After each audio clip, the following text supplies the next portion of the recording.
Ladies and gentlemen, welcome to Spawncast episode 183. We're missing Sean. He has prior engagements, we'll say. And Max, I believe, he has an event he was going to as well. So they'll be back, I'm sure, next week. But we have everyone else here with us, of course. We got Jordan all the way on the left for me. Jordan, what's up? What's going on? Glad to be here. Good to have you here. You guys talked about The Boys, of course. I couldn't make it, but that was a good episode. Yeah. I'll make it for the season finale because I think it's going to be a pretty ridiculous episode next week. I agree. I agree. I will be there ready to go. It should be good. Yeah. And then we have Evan, who will actually tell us quite a bit about Genshin Impact when we get to that, because you have played, I assume, 20 hours minimum on it? Probably, yeah, at least that. So you should have a good take on that, I think. So we'll go to Evan on that. Then we got MVG, Modern Vintage Gamer, is back. What's going on, man? What's going on, man? Great to be here. Great to be back. Good to have you back with us. And we had, of course, the news of Team Executor getting arrested. So that was, what'd you think of that? A little, I guess, long overdue in some ways. I mean, I feel like it's something that they were ducking for many, many years, and I think, the feds finally caught up to them and built that case. So it'll be interesting to see how it all plays out from here. It was surprising to see that pop up on the Twitter timeline. I will say that. That was I mean, that one. That whole thing about how they were taking down retailers, and I know you talked about it last week on your show. It seems like they were just trying to stop the resellers, selling the mod devices, and they could never really get, I guess, for whatever reason, get Team Executor themselves, but they got them. So it'll be interesting to see how this whole process works out for them. I think they need some good lawyers, I guess is what I'll say. I think they need some really good lawyers to beat this one. Let's see. We got OJ, Player Essence. What's going on, man? What's up, man? Been an interesting week. Actually played quite a number of new games this week. Good week for Smash, right? Yeah. Oh my God, the most interesting week ever for Smash. Honestly, one of the most interesting weeks for Smash. Yeah, we'll be talking a bit about that one. And then Miss Click just popped up. Miss Click, how's it going? Hello. Good to have you here with us. And Nate, what's going on? Not much. Clipping my fingernails and enjoying some tea. Wait, you're clipping your fingers, or anybody else doing it for you, or just you? It couldn't call just someone. Me. Oh. No, I'm okay. I don't need anyone to clip my. What kind of tea are we talking? We're talking a nice gray tea. Nice. Okay. Let's go over what we've been playing this week. We do have, for topics, we got Steve, of course, in Smash. That was the big thing this week that really exploded. We had the Xbox Series X performance because everybody seemed to get an Xbox Series X, so we saw all kinds of cool performance stuff for that. Had some leaked images for the PS5 and the amount of storage that you'll actually get out of it. And Mario 35 came out and it was fun, so we'll talk about that too. But let's go over what we've been playing. MVG, want to hit us with something? Yeah, I've been playing Mafia. I picked it up late last week, and man, I enjoy that game. I played the original game, and I know you guys were talking about it last week, and I wasn't on the show, so I won't dwell on it too long. But it's fun. I like it. I really love the updates they've made to that game. It looks really good. Dude, the story is so much better now with the visuals and everything. It holds up so well. Like I was a little worried that maybe the story wouldn't be as good, in 2020 as it was back then, but it's still a really interesting story. So I've been enjoying that. I did play a little bit of Mario 35. I know we're going to talk about it. That's a lot of fun, and I've been checking that out. Other than that, I haven't really been playing anything. I've been pretty busy with other things. So okay, that'll work. What about Miss Click? Honestly, nothing really new. I had a lot of tech issues this week, so I've been working on upgrading some stuff. So not too many games for me, unfortunately. What you upgrading, young lady? Elgato had sent me out some products, so I'm finally getting around to installing a new Stream Deck, and then I'm working on the new 4K 60 Pro. So nice. Yeah. Nice. I got one of those. Those are really good. Okay, Evan. Yeah, I love them. What'd you play? I know it was mostly Genshin Impact. Yeah, so mostly that this week. We want to go right into it for that. Well, yeah, because I played it as well, and OJ played it some. Nate, did you get a chance to play it? I downloaded it and never started it. Okay, cool. Very good. All right. What'd you think, Evan, so far? It's pretty good, but it definitely does feel like a cell phone game. I mean, it's peak performance cell phone game, honestly, visually, but the further in you get, it's not the microtransactions don't feel overbearing necessarily, but they're there, and you do kind of experience like looking at that whole RNG mechanic of needing to pull X amount of characters to fully stack stuff out. They do give you a lot of the material to do that early on, but as far as I can tell now that I'm coming to the end, they don't really generate it in a nearly as much quantity, like after you get past a certain point in the story, which there's only 2 nations, and I think like 4 or 5 maybe chapters of major story. This is the game that people were breaking their PlayStation 4 over, apparently. Yeah. In One crazy guy. one crazy guy. It was enough to make headlines, and like everyone's like they broke their PlayStation over it. And then it came to Switch, and he was like, "Oh shit, can somebody fix my PS4?" Yeah, but it was the one that, because when they first released that trailer, they did it on purpose, because the trailer they released initially looked like Breath of the Wild, like quite a bit, right? And then as it went on, they started to unveil more and more about it, and it became less of a Breath of the Wild clone. It's got a little bit of that for marketing. Yeah, it's got a little bit of that, a little bit of Trials of Mana, a little bit of like 4-player co-op. Like it's fun. It feels kind of, it has like the combat kind of has some Tales thrown in there too, like Tales of. So I like the exploration stuff for it. I think it's pretty cool to just kind of go around and just do whatever in the world, and there are of course points of interest on the map.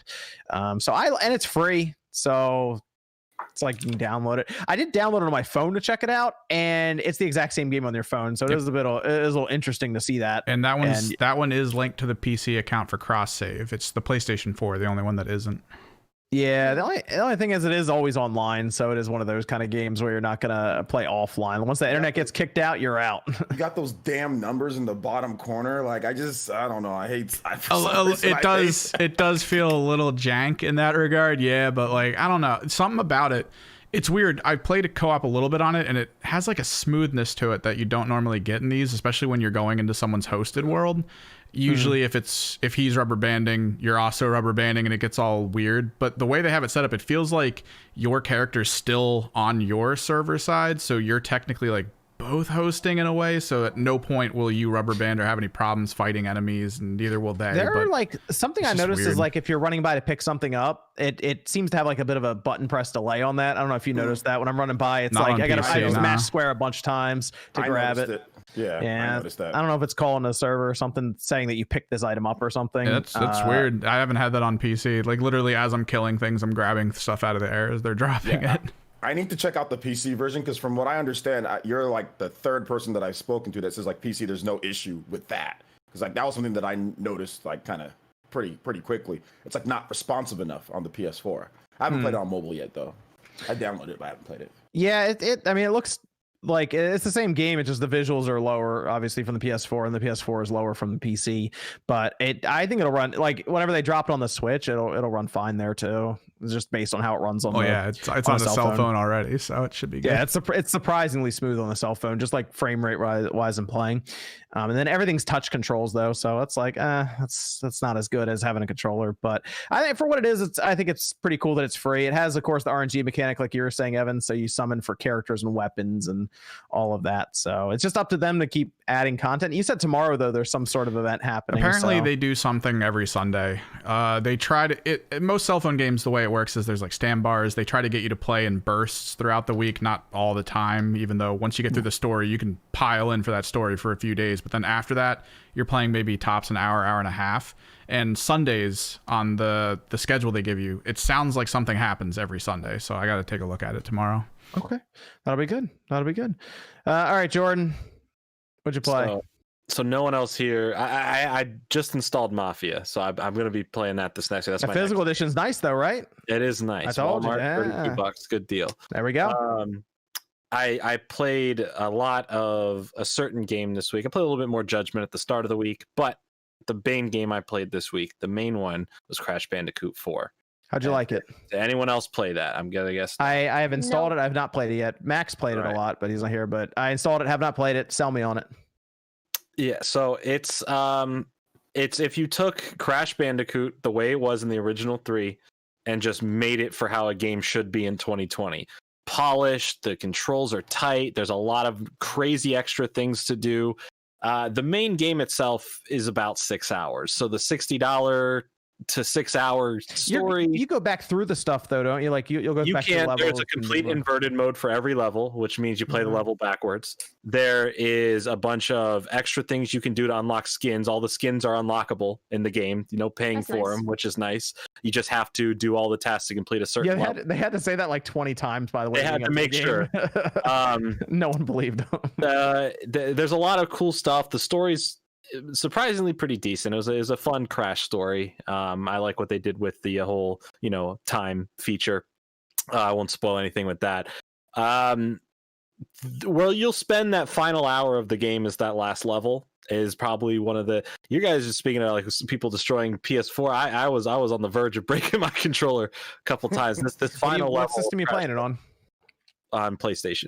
Okay, how's it like visually, frame rate, all that stuff? Oh, it looks great. It holds well. Everything is pretty solid. I would say if you're not the biggest Crash fan, or you fully want to spend $60 on a Crash game, $40 is your price point for sure. Then I would say Black Friday could be a good time. I could see Crash is a game I could see drop in price, not like super quick, but like before the end of the year. I think Black Friday it'll be $40. I think we're gonna drop to $40.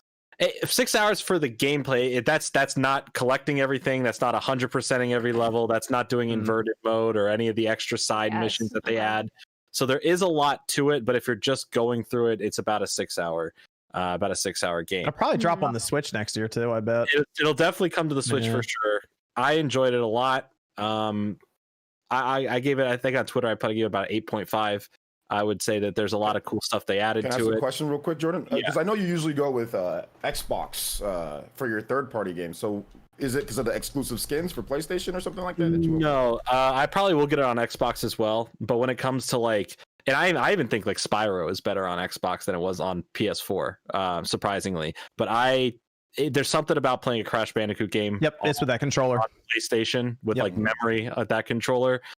So it's like a have to. I was the same way with Xbox eventually though. I was the same way with Tony Hawk. Like I really wanted to get Tony Hawk on the PS4, right? I got the code on the Xbox, but I'm gonna get a PS4 copy of it too because it's weird on the Xbox isn't designed well for Tony Hawk, but like the PlayStation controllers. Been using that since the 90s for it, so yeah, I noticed that. I noticed that as well with Tony Hawk. Yeah, using like full triggers to do switch and stuff, and it's like this isn't. Yeah, it didn't feel. And I'm like, dude, does this game not as good as I thought it was? I was like, I think it's a controller, maybe, man. Someone in the chat said 6 hours for a good Crash Bandicoot player. No, that's not accurate. This game is challenging. It's tough. You're gonna die a lot. It's a tough 6 hours for anyone. Not if you're a good player, bad player. It's about 6 hours in general. If you're a really bad player, that final level is going to take you a very long time. It's going to take you probably 6 more hours if you're a very bad player. It's not fun, that final level. I never want to play it again in my life. But the rest of the game, great. Nice. All right, OJ, would you play? Yeah, I know we're going to talk about Mario 35, so I played quite a bit of that, realizing that I'm much better than RGT at the game. I was hoping he'd be here so we get the yeah, well, he's not here, so I win. I played, so we'll talk about that later. I played Genshin Impact as well. Put a number of hours into the game, even more than more after my video that I did. And yeah, I like it, but like Evan was saying, like it clearly feels like a mobile game. And I just wish that I wish maybe like the mobile, like let's say the cell phone game was like the microtransaction and all that. And then like the console games, you get like, you can just spend $60 and get a game, or whatever. I wish they separated. I know that would have been harder to do because it's not just one game and then cross saves or whatever the heck. That would be way harder, but I would just like that option if they could, just because it's not about not wanting to give them money through microtransactions. It's just a matter of the structure of it. Like I don't feel like going to a place like and having it all set up that way. I'm just not a fan. I've never been a fan of that mobile structure. Just let me pay for the game. Let me just buy it $60 or whatever the case is. So that was really my only issue with it, and a little bit of input delay with picking up stuff. But I'm downloading the PC beta, or the PC game, so we'll see how it is there. But overall, I thought it was pretty cool. Like I like the style of it. It has full voice acting. I see it as a Breath of the Wild clone with layers built on top of it. That's what I see. They took what worked in Breath of the Wild they said, okay, let's just do this, and then let's just add in a bunch of cool, like, extra combat and different options. So that's kind of how I see it, which is fine. There's nothing wrong with that. I still think it's really good, and I'm enjoying playing the game, and I'll play some more for sure. I'll definitely play some more. I'll check it out on PC, and then once the Switch version comes out, I'll check it out there too. But overall, I had fun with it. I thought it was solid. Let me know if you want to co-op up, Jack, and bring some of my crazy ass characters into your world and show you some weird stuff. Absolutely, man. Once I'm done downloading this PC beta, then we definitely have to try that out next week, man. Yeah, but on power level, he does that like every game. He's like, let me roll in. He has like the ridiculous armor in like every game we play. I wanted to try the co-op anyway, so I thought like it'd be pretty cool if we had like a live stream, then you can like hop on. And through random pulls, I got a lot of the characters, so I can cycle through them, and you can see some of the weird abilities. Oh yeah, you guys could like do like the dual streaming thing, right, on Twitch and everything. Yeah. That's not a bad idea. It's good.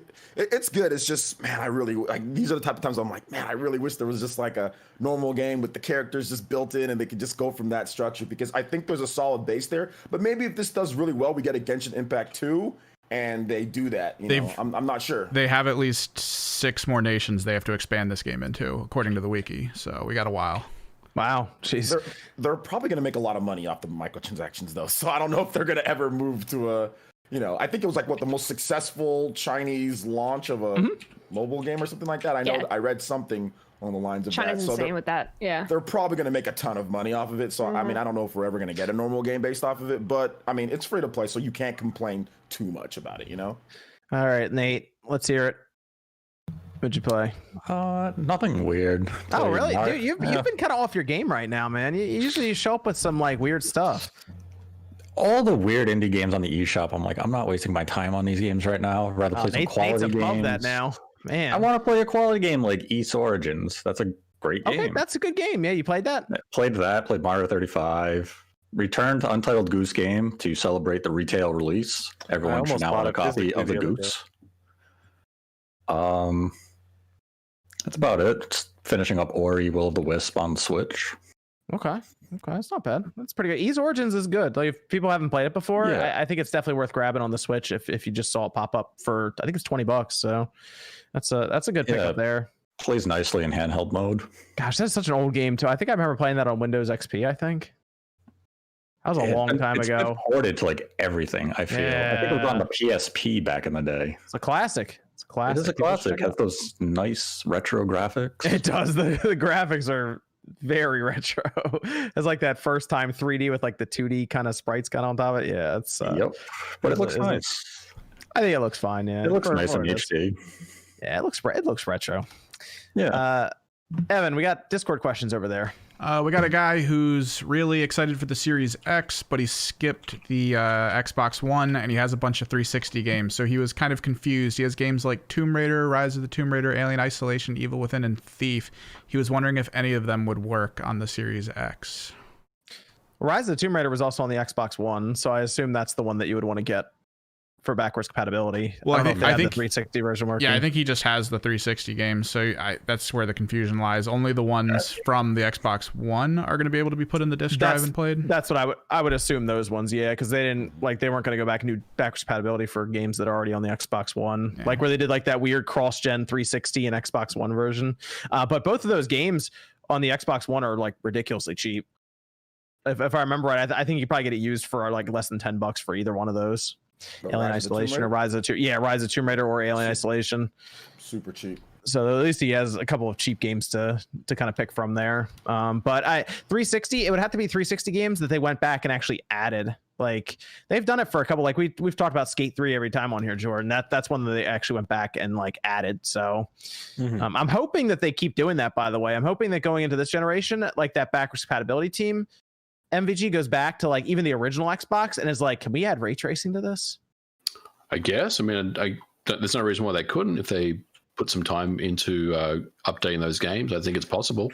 Yeah, that's a talented team too. They've done some ridiculous stuff. So like they did all the Splinter Cell games and everything. Yep. So yeah, I was recently replaying Black by Criterion. Oh, I like that on the original Xbox. Yeah, that's a game that could easily get ray tracing, and I mean it looks pretty good even to this day. But it would get just a nice little push in visual quality, with ray tracing turned on. I think that and like Chaos Theory were the two games on the original Xbox where I was like, all right, they're obviously the system's more powerful than the other two. Like just those two games you pop in, it looks so much better on the original Xbox. Yeah, I mean those games were kind of towards the end of the gen, if you recall, and they really knew how to make the hardware sing at that point. So both those games look phenomenal. Evan, we have another Discord question over there.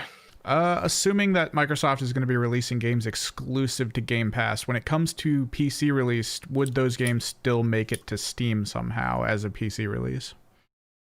Yeah, I think they'll leverage Steam for a while. Yeah. If anything, I said this, if I was Microsoft and I was going to start putting, like, even if I was by some chance going to still put a Bethesda game on PlayStation, I'd put some Game Pass advertising as one of the cards you have to sit through when you're trying to get through it in the beginning. Like if Starfield actually goes to PS5 as well as Xbox, I would still put some Game Pass advertising. So they might do that with Steam too. Like have Game Pass advertising in the thing. It's like, you didn't have to pay for this game. You could have just downloaded it on Game Pass. So, but yeah, I think Steam will be used for a while by Microsoft because it's still on Windows. You still need Windows technically to probably play most of their games on there anyway. So we have another Discord question, Evan, before we move into, I'll talk about Steve first. All right, we'll do that question then. Okay, cool. That'll work. Did it seem like Steve joining Smash was the least hated DLC for Smash? I'm going to say no. Least hated? I don't know. Some people seem kind of annoyed by it. Twitter broke. Yeah, that was funny. So we had Steve, of course, because they did it was like a 3-minute thing, and then Sakurai comes on camera and talks about Nintendo, like, you know, approaching him about it. But dude, once Steve like broke through that wall and Mario was staring at him, I swear Twitter just stopped working. Oh, it instantly stopped working. I couldn't stop laughing, dude. The second Mario falls in, you see like the shading of the bricks. I was like, "Oh wow, they really went here and put Steve in the game." Really did it. That's crazy. It was hilarious. Is that Minecraft's the best-selling game of all time? It's super popular. So no matter how much hate somebody brings up, you can't beat the 10 billion Minecraft fans. They're like, "Oh my God, Steve's in Smash." Yeah. True. So it doesn't matter how much hate. It's a big win. It's a big win for it is the best-selling game of all time. So yeah, you're gonna get a lot of people excited about it, and it makes sense for that. I get it. It makes sense to them marketing-wise. That's the only game Microsoft's released on the Switch in Japan that's reached 1 million units. So like everything is like pointing at that. It's popular in Japan.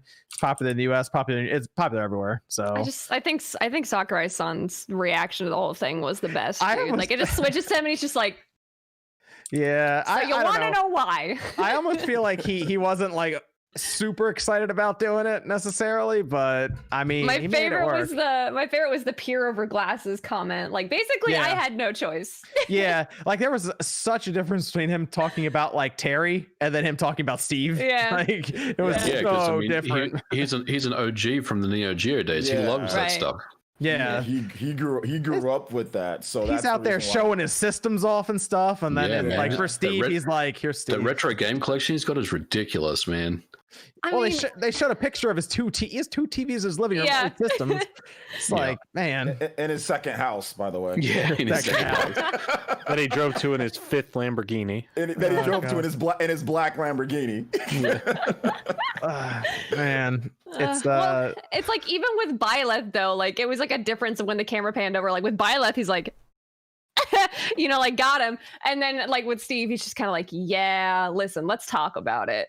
Yeah, but for as much as it seemed like he didn't care, holy crap, Steve is crazy in the game though. Like they put a ton of time and effort into the game. Like the way that like going back all through those maps, my goodness. Like I like Square Kirby. Everything. It's crazy, man. Like, and the way that he works is nuts. Like the mining and the resource management, the making the blocks to edge guard people, like all the lava and the magma. When he talked about that, how you can have different upgraded weapons with like iron, and like they took all the mechanics. Because I didn't really play Minecraft. I only started playing Minecraft this year with my daughter because she all of a sudden got into Minecraft and Roblox. So I've been playing Minecraft with her, and the amount of time that they spent looking at that game and implementing all the different stuff from Minecraft into this is just nuts. Like that's why other crossover games just can't really compete, because you'll just see the character, right? And they'll add some moves and stuff, but this actually has all the unique elements in terms of playing Minecraft built somehow into Smash Brothers, which makes Steve just one of the most unique characters, you know?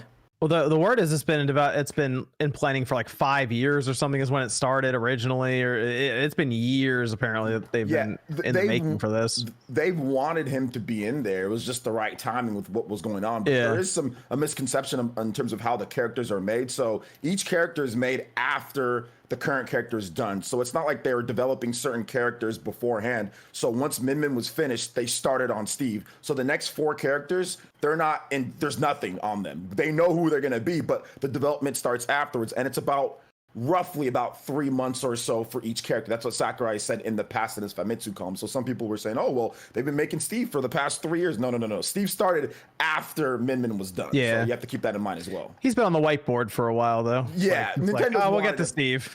Yeah, they wanted him. They probably wanted him in Smash 4. They wanted him in Smash 4 as DLC, and for whatever reason, it didn't work out. But you could see that there was obviously that relationship, right? Especially like with the Minecraft Nintendo 3DS. Yeah, that they made. It's a custom Minecraft and new Nintendo 2DS with Minecraft. So I'm trying to figure out what follows up Steve at this, because anything following up, unless it's some crazy like world breaker thing, like it's just not going to be someone. Well, no. Someone was talking about that.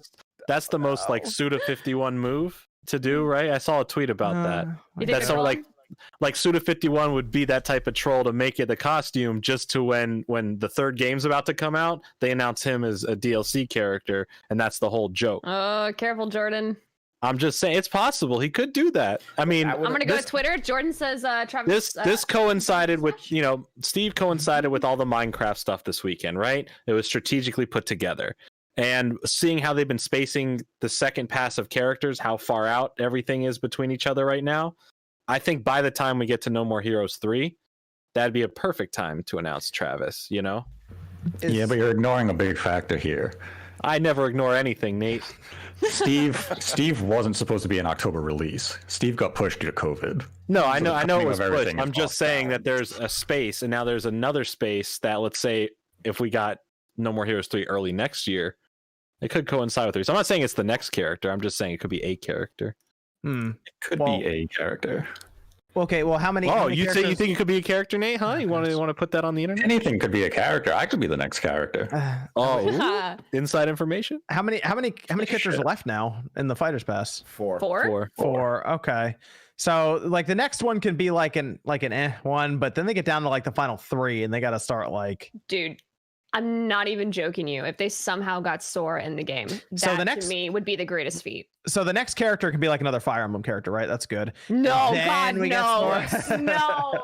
Yes, Tiki. I'm telling you, man. Put Tiki in the game. Dude, people would not be upset. Female character, she turns into a dragon. She doesn't use swords. They'd see Fire Emblem and they start foaming at the mouth. I don't even play Smash. That excites me. It doesn't matter. It's a Fire Emblem character. Well, apparently, the principle of the thing. Microsoft says that Master Chief just needs an invitation, right? I told people Master Chief can. People didn't believe when I made a video right after I'm like, yo, Master Chief has a shot just because of the relationship. I mean, obviously it's weird. I mean, it would be weird to see him in there, but I think it could happen, Matt. Well, I mean, you'd have to do something crazy to get like a buzz like you just got with Steve, right? Online. You'd have to do Master Chief. That would be a big one. Fortnite. Master Chief, yeah. Like a Fortnite character, like a Fortnite. Character number 4. Honestly, I wouldn't even be surprised. I wouldn't be surprised. It's possible. I think of Fortnite characters or like Tracer. Fortnite, I mean, like Steve is technically the same thing, except they named him Steve, right? That's just default character. I think you could do like Fortnite. What characters for the Mii costumes? You could probably do something like that, I guess, if you want. Like that's that what people were saying about Steve. Yeah, well, I know it's probably like a skin or whatever. Like but those people were also saying Travis Touchdown would make it in. I feel like Steve's been rumored for like 3 years now. Like before the game came out, it was being rumored that he was going to be in. It was people they wanted it too. There was a lot of there might have been rumors, but there was a lot of people just saying, I want Steve in there because I love Minecraft, like there was also. So what if they did Doom Guy? That would get some interest. I think people would be pretty excited for that, right? Doom Guy. I'm trying to think of characters they can throw in that would get people. How many Microsoft collaborations you want in this game? I mean, they keep buying up studios, Nate. Yeah. Yeah. What do you expect? Might as well just call it the Microsoft Fighter Pass at this point. Dude, they're doing a Banjo-Kazooie amiibo. Like, I don't buy amiibos, but I'm have to buy that one. So like, Microsoft's he's doing everything. I did get 2 of them. I got Hero and I got Joker. The Joker one is insane. Yeah. I just got it today. The Joker one is so nice. This little blue at the bottom is so good. Yeah, it's really good. Hero's all right, but the Joker one's super nice. I gotta pick up Poor one of those. Hero. I forgot those came out. No, the Hero one's cool. His shield looks very nice. Like the shield. His hair's nice. flowy. Yeah, his hair's nice. You know, it looks good. Could they add could they add Sephiroth? Sephiroth. I'm trying to just think of characters. They get Chrono. Could they add Chrono? The way Square Enix treats like how their relationship with Final Fantasy is very like there's like no music from Final Fantasy, you know, like there's no stage, there's not a lot of stages, like they just don't give them much access. So it's basically Sora and Goku. Those are the 2 that would get the reaction. Someone in chat wrote Rocket League car. I mean, you know what? The car. You know what? They've defied every expectation so far. I was gonna say, you guys keep testing Sakurai, and he keeps delivering. So I don't think he won't do it. He's like, they came to me with an impossible thing. They make a car from like a race car bet or something. And you know, listen, they made the car play soccer. I can make the car fight. The car fight. I told them not only will I make a car, but I'll make a better Rocket League game inside Super Smash. There's a brand new mode coming out. It's called Rocket Smash. I don't know. Actually, I'd play that if they made Rocket Smash, but fully themed, like, you know, all Smash Bros. Characters. That'd be cool. Well, it's kind of like Overwatch has Lucio Ball, which is basically Rocket League, but with Lucio, and it's great. Yeah. When are they supposed to? When is the Fighter Pass supposed to conclude? Did they tell us that? Whenever they finish making all the characters. I would assume next year, end of next year, when maybe, it goes right? till like the end of 2021. I might delay that though more, right? I mean, I think it's a possibility that maybe it pushes to 2022. They said that it's going to be done by 2021, but I mean, we got 4 characters left. How many characters did we get this year? I think we got 2 characters this year, right? 2. Yeah, we got 2 characters. They got 4 left. I mean, at this pace, obviously, they're not going to get all 4 out next year unless they bust it. So, I mean, like, it seems like it might be 2020. I think their workflow may be easier because they had to do this at the start of everything, you know, and had to get used to it. Now they're used to it, so I think they're able to crank them out a little bit. I think get 3 out next year, and then save the last. I mean, the last one has to be the big one, right? They can't end with like a. They can't end with like a Fire Emblem character, right? I think we may even, if we're lucky, I think they may try to get one out for around Christmas this year. Because Steve launches in about a week and 10 days, right? Yeah, 10 days, October 13th. I'm just saying, I think it's either going to be that or it's going to be early next year. But that'd be cool if they could push one out for like the holiday, like surprise, we're going to get one out for by the end of the year. January, February, right? For Byleth? So they got 3 characters out there. Yeah, I thought it was early. Yeah, you're right. No, they got so much longer. But that was the last. But Byleth was the last character in the last pass. This is the new one, right? Byleth was the last character in season 1. Season 2. There's been 2 for season 2 this year. Yeah, because they had to tell us that more characters were coming because they were like, "Here's a Fire Emblem character. Now calm down. More characters coming." Because they had to to relax, guys. Yeah, pretty much. We know. Put the pitchforks down. So then, who's the last character? Then you think does it have to be a Zora level, like the imposter? Does it have to be something crazy? Listen, the bar right now is Steve. So, I mean, that's a pretty high bar to set. Like, it's a crazy bar. I think we'll have some interesting choices, though. I don't even as like a non avid player, I still get excited to see like all the different characters coming together in the game. The reason it's cool is because, like OJ said, Sakurai gets super creative with some of these characters. So it's like, all right, how are you gonna make them work? And he's like, this is how I'm gonna change like the whole game, make it work. So he just adds some crazy the whole stuff. Game has changed. People keep saying Goku. Is this serious? That's the most impossible. Is this serious? This is that's like what Goku is. He didn't originate in video games. Yeah, I was gonna say, like, it's not. Yeah, or manga. Medium. Let me tell you guys that is the most crazy guess because that's been asked for what 90 years at this point since Smash Brawl. But the thing about Goku is Bandai Namco got copyright claimed on their own Dragon Ball Fighter stream because of anime. they had a little mishap with a copyright claim about a Dragon Ball Fighters tournament that they were hosting. So just think about that for a second with the licensing with anime. Like their own game that they freaking made they had licensing issues with it. That's just atrocious. I like that. Nate's saying Hayabusa. That's a good one. Yeah, I think Hayabusa is a possibility because of the relationship between of Koei Tecmo and Nintendo. Yeah, Ryu Hayabusa, he can be Sora. I still think Sora could get in. I still think Tracer. I personally feel that Tracer is a possibility for the game too. I would love Tracer. Yeah, I think she would fit really well. Like she would fit super well. That'd be really good. So there's a lot of characters. What about first party picks though? Nobody talked about first party because Min Min was a first party. So I mean, if they're alternating, then maybe we got like Akira. 1 or 2 first party characters. Akira. Akira. Bring some characters in from Astral Chain. Mm-hmm. Yeah. Or they can do Rex and Pyra Mithra. I think that's still a possibility to have them in there. That'd be pretty unique too. And I know Sakurai loves that game too, so maybe he would be a little bit more excited when he presents the first one. So there's that. I just wasn't getting it from him from Minecraft. It was more like I'm gonna go through the motions. I'm gonna show you how I did all this. He went on. How long did he explain about Neo Geo with Terry before he even talked about Terry? It was like 20 minutes. Him just talking about everything else. Dude, that was my favorite one. I loved that. I was all about that one. It didn't. I didn't get the same feeling for Steve when he was talking about Steve. I do think that maybe some people are saying like a Zelda character. I mean, if they put anybody, it needs to be Urbosa. So I still feel that Urbosa could somewhat get in. If they get a newer Zelda character to get added in, I would like Urbosa. That or Impa.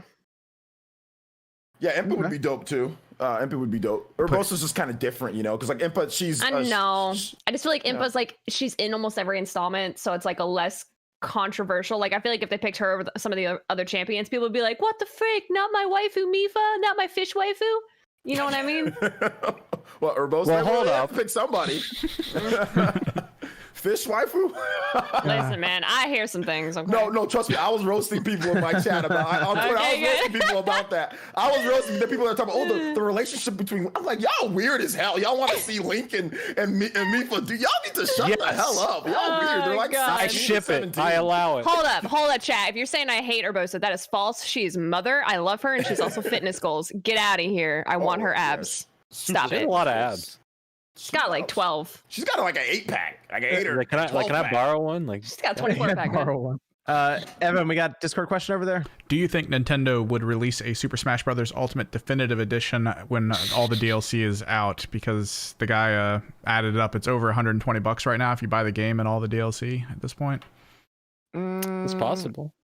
It's not. Yeah, it's possible. Look what they do with Pokemon. Well, the thing is, they'll definitely keep this game going into their next generation. Like this will be. I think this is gonna go on for a while anyway. Because I mean, OJ, you think they're really Sakurai's gonna do a whole nother Smash Brothers game for next gen? They can't. Not anytime soon. They can't, or it's gonna be completely nerfed from what we got before. So they need to actually let him chill. And I think maybe down the line we'll get a definitive edition with all the DLC. But Nintendo, that's a lot of money that they lose out on people not buying it. So they might just release the game like an upgraded version for the Switch or Switch 2 or whatever the next Switch is.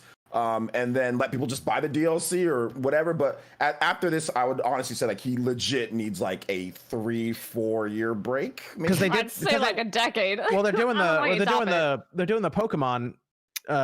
It's the Pokemon game and the expansion pass on the cartridge for like $90. Yeah, and they're just gonna sell that at retail. So I don't know. They do Smash and they're like, oh, it's like $100 or something. Yeah, I mean, it's a possibility. But I legit want him to be done with Smash when I say 3 or 4 year break, I mean like maybe even longer than that. Like I would like him to make like a Kid Icarus. He should go make his own game. Yeah, I bet you wants to do something else. A Kid Icarus Uprising 2 or something. Like we legitimately don't need another Smash Brothers game for a long time. I agree. Need to leave a Ghost team to just continue trying to improve the online and improve other things, which Sakurai doesn't work on anyway. So just leave a Ghost team to do that, and just it's enough is enough, I wonder where he'd go. I wonder where he'd go do, like, because he could do Kid Icarus, he could do an original IP, he could do anything really. With Sora Limited, he can go do whatever. But I don't think Click's far off. I know you said 10 years. I wouldn't be too upset if it was just a long time. I'm just thinking about how I don't think he's making the next Smash game.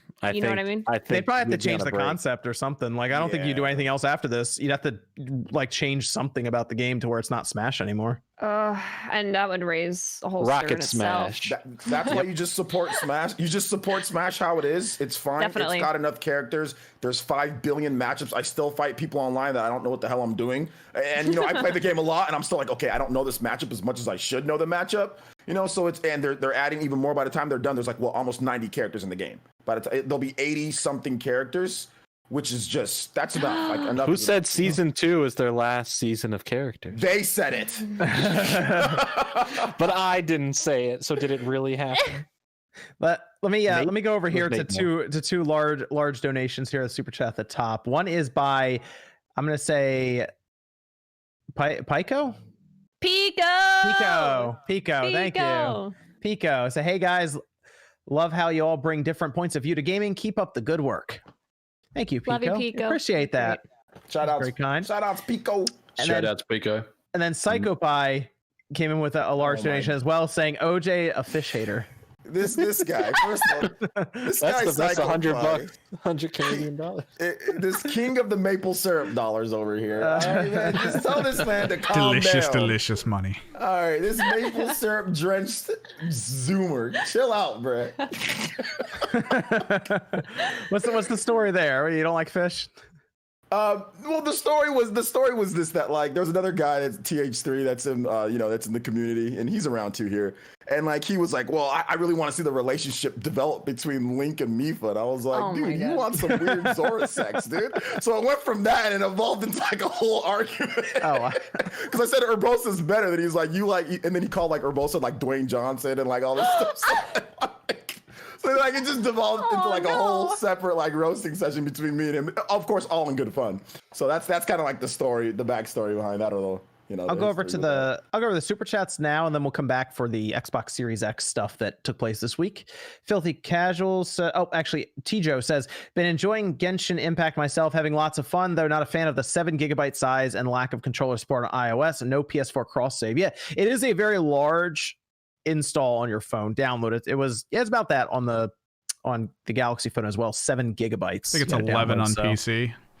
Yeah, so it's probably just like lower textures and all of that on your phone. The thing is, you have to download it through their launcher, which means their servers, which means it took me 10 hours. Did it take you 10 hours? It didn't take 10 hours on the phone. No, it took like maybe half an hour to 20, maybe like 25 minutes. It wouldn't go above 0.5 megabyte download speed. Oh, jeez. And Trip and Fall says the best console in the 3rd generation was the Sega Master System. Who's with me? Crickets. Yeah. If Sean was here, he would probably agree. I know he likes the Master System.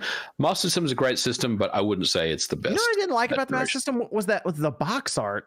It was so plain. Yeah. It's like the checkerboard. It's like the white like checkerboard kind of, what I'm talking about? And it has like one little graphic on the bottom right.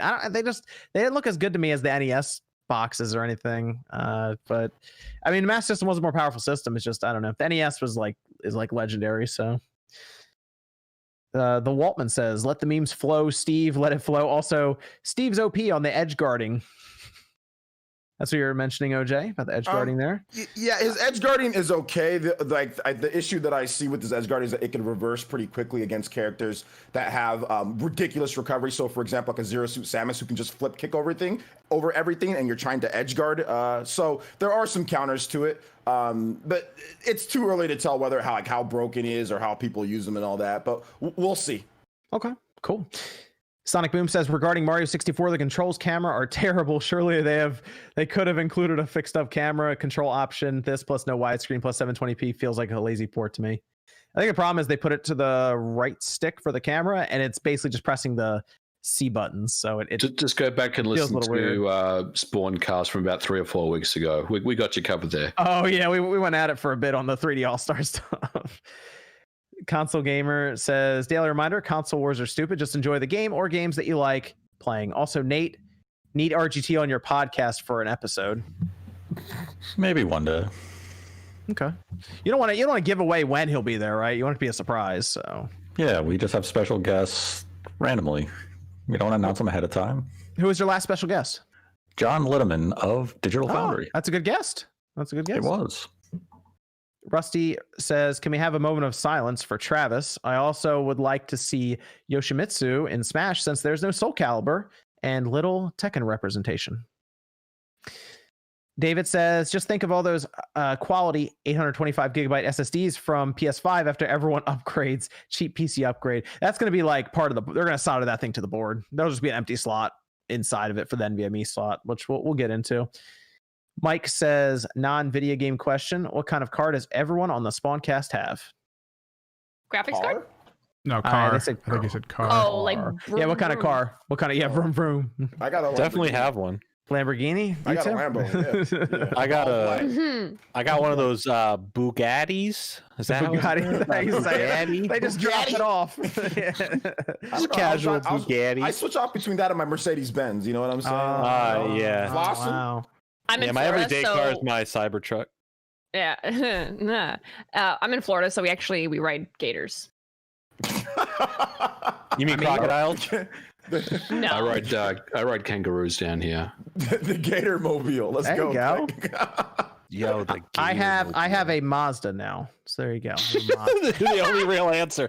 I'll give a real answer. Yeah. So I have a Mazda. There you go. I have a Jeep.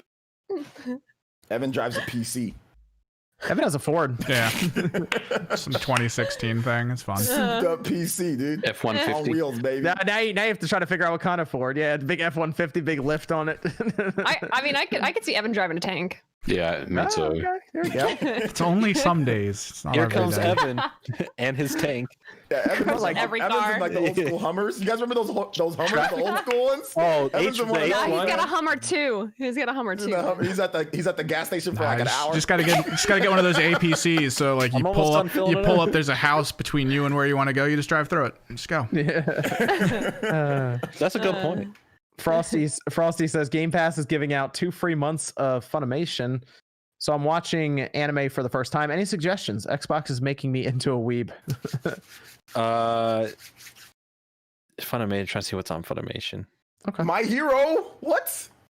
Oh yeah, I mean definitely watch My Hero. My- Which that needs to come back, by the way. That and One Punch Man need to come back. I don't know what's My going on Hero, you can watch is it Hunter x Hunter on there? If Hunter x Hunter's on there, definitely check out Hunter x Hunter. Yu Yu Hakusho, those are Yes. all really Oh, good. Yu Yu Hakusho for sure. Hunter x for Hunter, My sure. Hero. Yes. Yu Yu Hakusho's If you love 90s anime and that aesthetic, Yu Yu Hakusho all the way. Yep. I love Yu Yu Hakusho so It's much. very good. And it's not that long. It's like 100. It's like 4 seasons. Yeah. Yeah, It's really it's quick. not very long. You'll finish it pretty quickly. I don't know if Demon Slayer's on there, but Demon Slayer would be a good there's not that many episodes of Demon Slayer. I gotta check out Fire Force. People have been saying that. It's good. It had a weird lull for the past like 6 episodes where it went really weird, but it's coming back.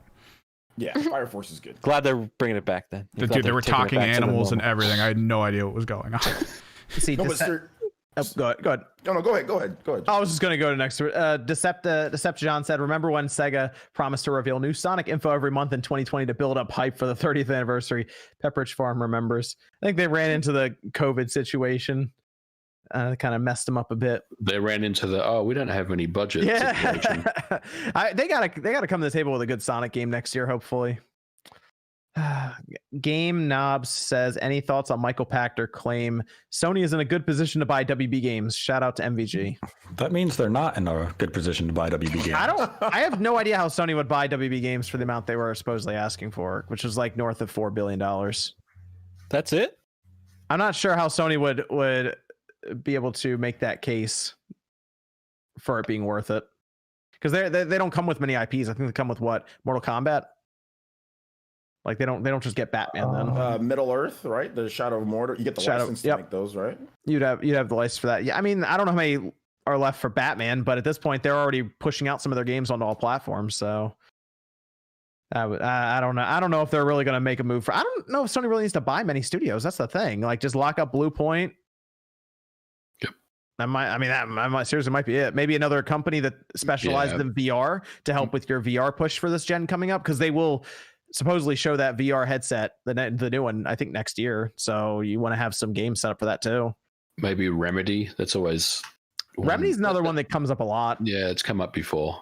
So not a bad one either. But they don't need to buy like this massive company that has all these studios. They just need maybe another one or two to fill in a few things. Then they're good. They already have a strong lineup. So I think Sony's going to be making some interesting moves here soon. Go on. Oh, I'm just saying it should be interesting. Just, soon. They're gonna buy Final Fantasy 17 too. Yeah. They've secured the next one as well. Except it's also on PC. Jordan Shepard says, "Shout out to OJ for being a real one. RGT needs to quit smoking." I mean, that's accurate. The dynamics. Dark Types Music says, "Shouts to Miss Click for the very inspirational messages she has in OnlyFans. I'm currently working on trying to lose weight, and it's amazing. Thank you." Oh wow, thank you. Yeah, I do have a safe for work OnlyFans. Get upset at me. You didn't Thank clarify you so much. that when I asked you a question. You didn't clarify. You didn't tell me to clarify. Do you not know how to read? Yeah, it was in the original post. I was just wanted a clarification if it was safe for work or not. Better than Sean's reply. OJ's eyes are broken. You might need some stronger glasses. No, seriously, thank you to everybody who's been so supportive with the OnlyFans stuff. It's been awesome being able to talk about the stuff I haven't been able to talk on all the other channels. So shout out to you guys. Love you. Keep at it. D Delix says, "Laptop too weak. Gotta wait for Switch version of Genshin." Yeah, there's no word on when it's just to be announced, but I have a feeling the way it's going, they'll try to push it out sooner rather than later. Tijo says, "Genshin Impact, why not call it by its real name? Breath of the Waifu. Also, the game really eats batteries and heats my iPhone XS Max." See, that's the first problem, though. You out here trying to play it on a phone. That's you got PC, you got PS4. Play it on one of those. And we have Dyroth says, "Do you think it is worth getting an Xbox Elite Series 2 controller or wait for a new one since they added the share button?" Thank you. I would wait because I think they're probably going to unveil a new one next year. Elite Series 3, baby. The Series 2 is still like $180, I think. I have a feeling that Series 3 is coming next year, and they're going to add that share button and probably some extra features as well on top of that. So that's actually one that I would hold off on for now, if you can. Bummer Rob says, "If you're a Donkey Kong Country fan, then don't sleep on Crash 4. James says, "Is MVG ever going to run for president?" I would love to, but I'm not eligible, unfortunately. Oh yeah, you gotta be born in America. Mm-hmm. Yeah, it's because you're British. We forgot. Bummer. Shut up, Rich. He's gonna punch you. Bummer Rob says, "A Spawncast fan fiction reenactment for charity stream." There's fan What are you fiction? gonna have Sean do? Come on. Is it safe for work or not safe? I don't know. Sean, It's the internet. I don't think it's safe for work. Sean tells some crazy stories on here, so who knows where that would go. There's a can't wait to hear fan this fiction of this. That's why there's fan fiction for everything. It's Rule 34. I thought I told you all this stuff. Yeah, but you didn't tell me there was a Rule 34 for that Spawncast. What? If it exists, there's dude. All right. Wait, Terrifying. That's terrifying. Wait, there's like Stop giving them ideas. Let's move on, please. Adam says, "Hey Spawn, you should start a car channel where you review cars and then take them apart to show off the insides." That sounds very dangerous And expensive. very okay. expensive. Yeah. You got this. James Walter says, "Have you guys checked out the new From Bedrooms to Billions, the PlayStation Revolution documentary? It's absolutely phenomenal." I've not checked that out. I know what he's talking about. I'll need to check that out. It looks really good. It's been made by a couple of British filmmakers, and there was a volume 1 of that which talked about the 16-bit home computing era. So this is like the PlayStation documentary. It looks really good. I definitely want to check it out. Is this on YouTube, Netflix? Do we know anything like that? Amazon? I think it might be coming to Netflix. I really don't know, but I'll find out where it is. Yeah, because I recently actually paid for one of the because we always stream everything, and I saw it was the Tony Hawk documentary. And I remember I rented that for $5. So if that looks good, I'll rent that too. But we're so used to streaming everything. I just look for something on Netflix. This was so easy if they just drop it on there. But a PlayStation Revolution document. I'll keep an eye out for that. Dragoon says, "Do you think the storage capacity of the PS5 will cause PS5 users to be more inclined to buy physical copies of games?" It's not going to matter though, is it? I mean, you're still installing the whole thing onto the drive, so I think it's more for bandwidth issues. So you don't have to worry about having to download a 70. Yeah. I mean, they're going to be on the Blu-ray disc that can hold 100 gigabytes. So I guess they could at least put everything but the patch on there, and then you just have to wait for it to install, I guess. I don't even know the speed of we don't even know the speed of the Blu-ray drives in these things. Maybe they read a bit faster along with the SSD, but like that's right, because we're 5-6 weeks out and we still don't know anything about the PlayStation 5, and people got mad at me in my latest video. It's okay, NVG. It's okay. Mark Cerny can't get you now. Monado Mario says, has everyone seen the salty and whiny reaction on Steve from YouTuber called Shokyo? That was hilarious to see. Shokyo, did I say that right? Shokyo. No, I've seen some pretty funny reactions though. I haven't seen it yet. Checked out the new Monroe Doctrine says, any word on the Asus ROG or HDMI 2.1 120 hertz monitors? I have not seen anything on that. I thought they announced some coming out. I thought it was supposed to be in October. Well, we're in October now. In October, because people are going to try to buy them alongside the PS5 and the Series X. Malrinko says, low storage won't matter at launch with so few games. And then Wobble says, thoughts on the Peter Parker model? Oh no! People seem to be really upset about that, and I was just like, yeah.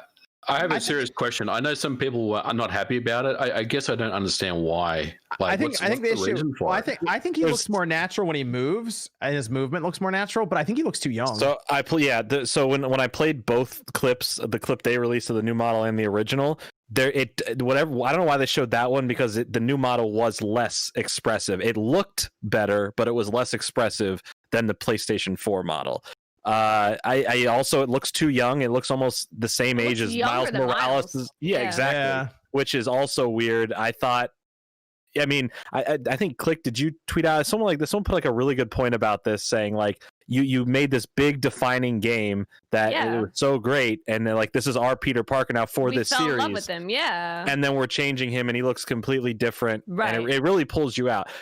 Is it going to ruin the gameplay when the majority of the game you're wearing a mask? No, but in cutscenes, it may be kind of annoying going forward. The creative director put out a tweet earlier who was getting a lot of over online hate about this, like way too much hate in terms of like threats and some very disgusting stuff. So please don't do that. Express your opinion on stuff, but you don't need to go to the creator and be like, oh, you're the worst thing to ever exist. That seems like it happens a lot with some of these big PlayStation exclusives, and people just get it does happen a lot. People hide behind the internet. Like Last of Us Part 2, it's like, okay, like they're over there. Like, did you guys see the disgusting stuff that was said to Laura Bailey? Bailey. No, it's the whole team. Just because and all that, like, you're allowed to dislike something and voice your opinion, but don't go to the creator and threaten. I have one more question about the Spider-Man thing. So if I own a copy of Spider-Man on the PS4, which I do, is that going to be a patch that gets applied? As far as we know, no. So you can always go back and play the original with the original models, right? Yeah. Yes, but anything going forward. So when Spider-Man 2 officially comes out, this will be the new face. I almost wonder, Jordan, if they're gonna, if it's because there will be a time jump to Spider-Man 2, and they were like, this dude already looks like he's in his 30s, so we can't have like a 50-year-old Spider-Man running around. I wish if they were gonna change the face, they just made it too Tom Holland-y. Like, but like, that's probably a strategy, though. But now it looks like the Avengers game, where it's the off-brand version of something. And we had a Peter Parker that looked unique to that game. So I don't know. They want people to see Tom Holland, because if it comes out alongside the next movie, for example, or around that, they can... But it's the main. I think the main thing with this is that it's just, if you've spent the last 2 years, I know like they're working on Miles Morales and planning for the next Spider-Man game. If one of their priorities, instead of working on the next game, was going back and changing the face, I just there's no, when their only explanation is, oh, we think it performs better. There had to be something wrong with the original performance for you to say that, which I thought there was nothing wrong with it. I thought the original guy was great. So I don't know. It's a weird situation. It's I used this term earlier. It's like a George Lucas thing of your own thing. You went back and messed with something you already created. Oh, do you guys, Jordan, it wasn't broken, you know what it reminds me of? Yeah. Guys, you know what it reminds me of? Remember when Infamous 2 was coming out and they changed Cole to look like Nathan Drake? They did change Cole. And then everyone got all pissy about it and they changed him back. They did have to do that. I just feel like with Spider-Man, like he kind of already has like how many reboots at this point, you know, and then he's got like several different iterations. I just feel like it was kind of nice that we were going to get something consistent again. And then like, it just feels like I just feel bad for Spider-Man, man. He's just like, he's got like 12 different actors, I feel like, at this point. You know, it's just like when you get used to this character, it's something that kind of, again, like defines your first playthrough or a certain point. So I feel like if you go and change that, I feel like a lot of people are sentimental about it, and they can be, you know, because that's what video games are. It's like Snake without David Hayter. You know what I mean? Yeah. It's my reference. My reference is like, what if God of War Ragnarok comes out, right? And Kratos just has a full head of hair now because we just want him to have hair. It's something as stupid as that. No. That doesn't change anything in the gameplay. It just makes the cutscenes weird. Just you know, a big mohawk. It's something. The Rogaine sponsorship. It's just hell yeah, dude. That's what we need. Like, good for him. He went to Bosley, but you know, like it's not. It's not what they should do. I don't know. It's just a weird situation. Is it really that important? No. Is it stupid overall? Yes. Sexy beard though. The beard's fine. That's something that you could. I don't know. Just you have some more hair, Jordan. What are you against people with hair? What's going on? Yeah, no, see, I love the bald. I love bald. Bald all day. Yeah, man. All right. Let's get. This is from Volume. Says I wouldn't mind a fall guy in Smash Bros. Seems bland, maybe, but his grab would be the strongest for sure. Oh my dude, that guy would be kicked around all the time. I don't think I've ever seen a fall guy other than grabbing be aggressive. It would be very weird to see fall guy on the offensive. Christian says, if Doom Guy gets put into Smash Bros, then I can get the dream meme team of him and Isabelle. Yeah. Star Scream says, a drifting Switch controller would be last character. Oh, no. I feel like it should be an assist trophy where just everyone loses control of their characters. Okay, they go all one direction. Goes to the left, slightly turns to the left. Evan, do we have any Xbox Discord questions, Series X? No. Okay, cool. Let's go into the Xbox Series X because they had embargo lift. Microsoft just sent Xboxes to people. Like they sent it to like larger outlets, media, press, and all of this. But then they've also started sending it to people on YouTube and on Twitter and everything. So you see a lot of pictures going up right now. It seems like Microsoft is just handing out Xbox Series X's left and right to get actual like opinions and thoughts on it from people independently, which is cool. It's a bit different than what's happening with Sony right now, which I believe we're going to have previews and hands-on come out tomorrow, but it's from a very controlled environment of them allowing to play, I think, 3 games? I think they had Godfall, and they had Astro Playroom, and strangely enough, I think it was Balan Wonderland or Wonderworld. You guys see the UI? We're gonna see the UI tomorrow? Are they gonna show us that? I have to imagine they will because they have to start the system up, right? Or are they just going to keep the camera off of it and then they go to it? Like, I don't know, but it's a very different approach from both companies right now. Anyway, people have the Xbox Series X. They're only playing current games because there's no next gen game to play. So they want them to do backwards compatibility. And I'm pretty impressed from some of the things that are out there. Digital Foundry did a lot of good stuff. Jeff Grubb did a lot of really good stuff, showcasing transfer times between the hard drive back and forth and all of that. So it doesn't seem too bad. But the frame rate on some of these games are like Sekiro actually looks really good. It's not quite 60 across the board, but it's like in the upper 50s and then 60 at times.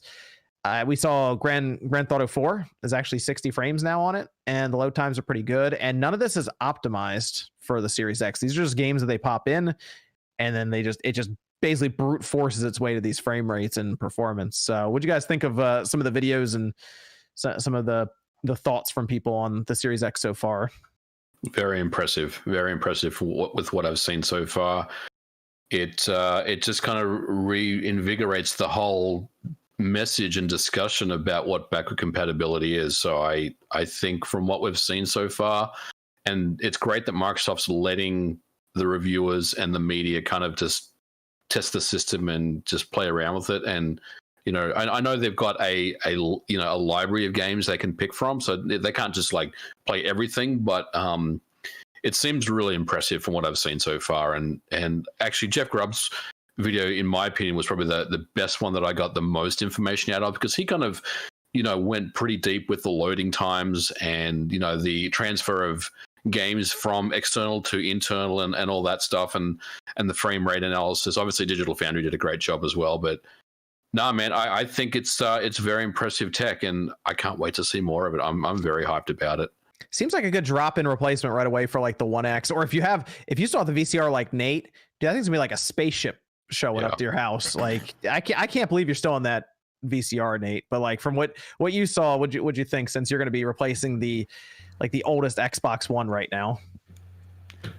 Yeah, it's promising. So, I mean, that's the thing. I can return to a lot of these games, like a Monster Hunter World, and I'll get all these benefits where I can get 1800p, 60 frames a second, and that would be a pretty big leap from what I have on the standard Xbox. So almost every game from the current gen, I'm going to get those 4K, those resolution boosts, and it's going to be an entirely new experience for me. I guess for those with the One X, that leap is going to be a little less, but for me, it's basically a whole new generation. So that's exciting. Only problem is I have to get a pre-order in of a Series X, and there's no more of those available. So that sucks. But I like what Microsoft is doing here. They're really positioning backwards compatibility as a system selling feature. If you have Game Pass, you're going to get access to so many backwards compatible, games, and then what you already own, and you're going to return to a lot of these games. And the fact that we're seeing this performance from unoptimized ports or backwards compatibility is pretty staggering. It's going to be kind of game changing, and their focus is so sharp for backwards compatibility that you really have to look at Microsoft and just applaud them for the commitment to backwards compatibility and how they've said we're going to add HDR to original Xbox games. In some cases, they won't if they think the game looks bad. They're going to increase frame rate from 30 to 60, or in some cases 60 to 120. They're really committed to making backwards compatibility and embracing their legacy in a strong way. And we know Sony's going to have backwards compatibility in a boost mode of some sort. If the boost mode is similar to what we saw on the PlayStation 4 Pro, then we should get similar results with some games where they automatically will boost to the highest frame rate possible and the resolution as long as the frame rate was uncapped. But Sony has yet to detail that to anybody, and Microsoft is saying, play these games, experience them in their best way, and the media and everyone's walking away saying, wow, this is awesome. And Sony's sitting there in silence. Yeah, like as we get closer to release, like launch of the system, we'll see like Assassin's Creed and some other games pop up, I'm sure, for review ahead of their release. I'm curious because Watch Dogs Legion comes out at the end of October. Yeah, some of them come out before the hardware, right? I almost wonder if they take that and they pop it into their Xbox Series X, even as a prototype model, if it'll grab like the next gen one early, so for them to check out. I don't know, but because they're basically putting it on the same disc from what I remember, and it's just basically grabbing it the right one with smart delivery. But like Yakuza Like a Dragon will take advantage of the Series X, and that's a next gen timed exclusive for Microsoft. It's coming out on the PS5 in March. So unfortunately, that's the only game I'm thinking of right now that I'm like, yeah, that's where I would play it, like only play it there. Like, because on the PS5 there's Demon Souls.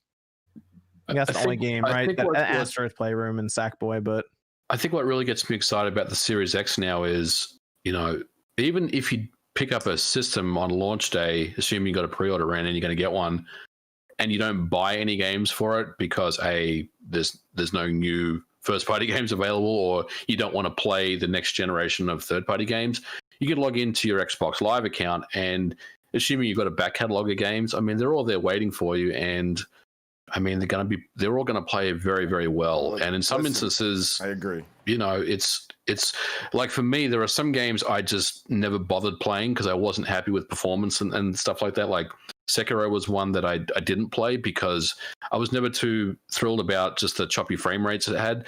That's probably a little unfair to say that, but you know what I'm talking about. It never held its frame rate. It never locked at 60 or anything like that. Oh, it was like 30. Yeah, it was kind of all over the place, pretty right? bad, yeah. On that, but now, and I know it's not locked at 60, but it's pretty close to locked at 60. So that's a game for me that I'm immediately thinking about picking up and playing, because now it's at that point where I definitely want to play it now. So just going back and revisiting some games, or maybe playing some games you didn't play on last gen or this gen, I think that's pretty powerful. So I'm all about it.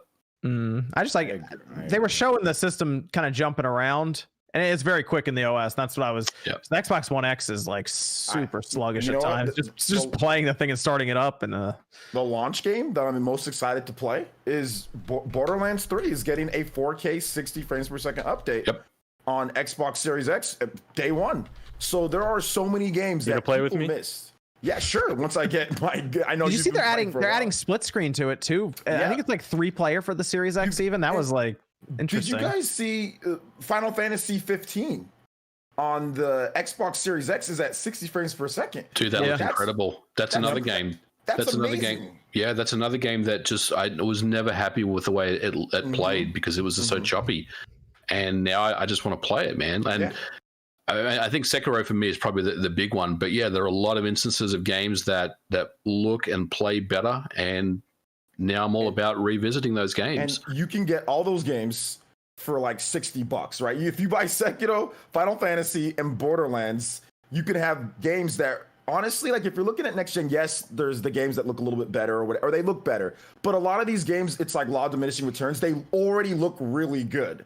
Like they already look really good and they play even better than what they did. So these experiences, in my opinion, from what I've seen, don't seem too far off. So if you haven't played them, Xbox Series X is very enticing. It's like very appealing because everybody hasn't played everything. I mean, some people have, but a lot of people haven't. I know I haven't played Borderlands. It's still wrapped, and I was just like, I just didn't play it. Final Fantasy 14 or Final Fantasy 15 Royal Edition. I haven't beat all the content there. Sekiro is a game that I've watched people play to death all the way through, but I haven't played it. But I've watched people play a million times. So that I'm with MVG on that. I'm excited to kind of go back through and actually get really awesome performance on a lot of these games. Also, the service-based games will be kind of big too. Like Destiny 2 is going to get a patch that'll push it to 60. And there are people who are really into Destiny 2 to where they will buy an entire console just to get that performance boost to 60. For like you see it on Twitter. So like even things like that. And Microsoft dropped just Destiny 2 into Game Pass. So like all the content and everything. So I you know what, I think it's good from what we've seen so far. I just want to see. I think I'm just ready to see the next gen games at this point. Like it's cool. It works all back, all that stuff. I'm ready to see like Assassin's Creed Valhalla, just as an example, or Watch Dogs Legion, right? Those kind of games now, because it's going to be third parties that are going to show us next gen. It's not going to be Microsoft necessarily right now. So that's kind of where I'm curious. Like I want to see Cyberpunk on the Series X. Let's see what it can do with that, right? Oh yeah, that's another game that I'm buying to play. Yeah. I know we don't have the next gen version at the launch, but it's still going to be a little bit improved, and then we'll get the next gen version later for free updates. So like that's what I'm thinking. I'm like, let's see some of these games that are going to push these systems pretty hard now, and see what they can do. You guys see the new commercial for it too? Yeah, with Keanu Reeves. Oh yeah, it was playing in the NBA Finals. Man, that commercial was great. Yeah, the game looks good. It looks good. So set it on fire. That's what I'm hoping for now. Is now we know all the backwards compatibility stuff works. It looks good. The OS is jumping around like crazy. So I'm ready to see the next gen games now. What you know how they were showing the quick resume stuff, right? You can have 4 games in the background. Mm-hmm. So what I've heard is it's like save states and emulators. If you're familiar with that, you just save the state. So how much space does one of those quick resume kind of files take up? And then if you got 4 of them, how much space does that take up on your hard drive? Apparently the reason that the OS takes like 140 gigabytes or something. Is it for that? Apparently part of that is partitioned for quick resume. Yeah, because there's a limit to how many you can dump in. So apparently they just dump the entire game into like part of it into just RAM or memory on your SSD, and it just sits there until you go back to it. Yeah, it's like save states, and I mean it's a great idea. And if you got a fast SSD, then it's going to resume pretty quickly. And I think it's a really cool piece of tech that they've come up with. Yeah, so like that's why it's partitioned like that. So the SSD will just sit there with it. So I mean it's a cool idea, but I will admit I don't know how much I'm going to be jumping around between games like all at once. I mean I may have 2 games running maybe, but I'm not going to have 4 games that I'm flicking between. The example I was given was, and I thought about this, like that makes sense. If I'm playing Halo or I'm playing a game and I have Halo in the background, like where I'm sitting in a lobby kind of off to the side, as long as I can keep that connection, I guess, and I don't have to restart the game. Like that would be a good idea, because I can jump between a single player game and then jump into Halo when people are ready to play, and it's 5-6 seconds to jump in. Like that that would make sense for me then. In Grubb's video, I think he had Fallout 76 where he quick resumed it, and it said couldn't connect. But I mean it's Fallout 76, so maybe it wasn't connecting anyway, right? Yeah, I would just be sitting in a lobby in Halo. I wouldn't even be playing. Like Fallout 76 is that always online. Like you got to be connected and sitting there in the world. I would just be in a little lobby on Halo, even if it was just the title screen. That might save me sometime, I guess. I mean, I think it would be kind of cool if you were playing a game and then you downloaded something off Game Pass or a demo that you wanted to try out and to have a quick look at. you pause, quick resume, jump into the game you want to try out, then go back. I mean, I could see that, but I don't know if I could ever have 4 games, loaded in the background. That's not my workflow at all when I'm playing games. Yeah, that would be. Yeah, I don't know. Maybe people jump around a lot. I'm not sure. But I don't do all that. Jump around from so many games, but at least it's there, right? I mean, it's cool that it's you know there, what you know where it would be good is if you have multiple people on the same Xbox and like you want to step away for a minute and you're like, I'm going to drop this in a quick resume. So you're saying that the quick resume like goes across profiles, so that would be cool. Like if that you're would like, be interesting. Yeah, let me I step could away see from that. I'm gonna drop this in the quick resume, and like you let your kid play Fortnite or something while you're running an errand, and they come back and you're like, all right, I'm gonna play Doom Eternal now, a real game. Put Fortnite away. If it goes across profiles, then I could absolutely see you having more than 2 or 3 at the same time. Yeah, that's probably the best case I could think of for a quick resume. Evan, do we have any Discord question over there? How do you feel about Metal Gear Solid being completely remade exclusively for PSVR 2? Do you think that would push the sales of that type of thing? I would probably go outside in my backyard and just scream at the top of my lungs into the night, into the air. I'm getting like, because it's something Konami just might do. You know what I'm thinking? Wait a minute. No, they wouldn't. No. It would be a pachinko machine before that happens. Dude, no. First, I'm a huge Metal Gear fan. Played every single one. I love Survive? Metal Gear. Did you like Survive? It's not a Sony franchise, but no, that one sucked. But I did play. Yo, did anyone check performance on that for the Series X? Anyone check load times on that? Please don't. But no. Like no VR Metal Gear, please. I'll take it. I welcome the VR overlords. I have a genuine question, John. Can you even scream? Can you even get above like an inside voice? Oh, really? Just walks outside and just goes, and then just walks back inside. No, please, no Metal Gear VR. It's probably gonna happen. Just annoy me. Just remake Metal Gear PS5. That would just be super dope if Sony and Konami worked together to remake again. I guess this would be the 3rd time they re-release it, but whatever. Metal Gear Solid, just that would be with the VR missions also, but not with the actual VR. But you guys know what I'm talking about, right? The PS1, VR missions with the extra missions inside there, and just remake all of that. That would be dope. I'd be fine with that, but not VR, not actual VR stuff. Unless it's like optional. Optional's fine. Optional, but not the. We have another Discord question. I've been trying to figure out. I think this guy is kind of criticizing Nintendo for this. Why is Nintendo wrong for not admitting fault with Joy-Con drift, as they are replacing the ones with drift issues at no cost and avoiding multiple lawsuits that only enrich lawyers? I guess he's trying to say that they're fine because they replace it. They don't replace them everywhere though. Like only a few. Oh, that's what I meant. Why aren't they? That's the problem. It's the same as if you get into a car wreck with someone, you never admit fault. Yeah, right. I mean, you're in trouble. Yeah, if you admit fault, then.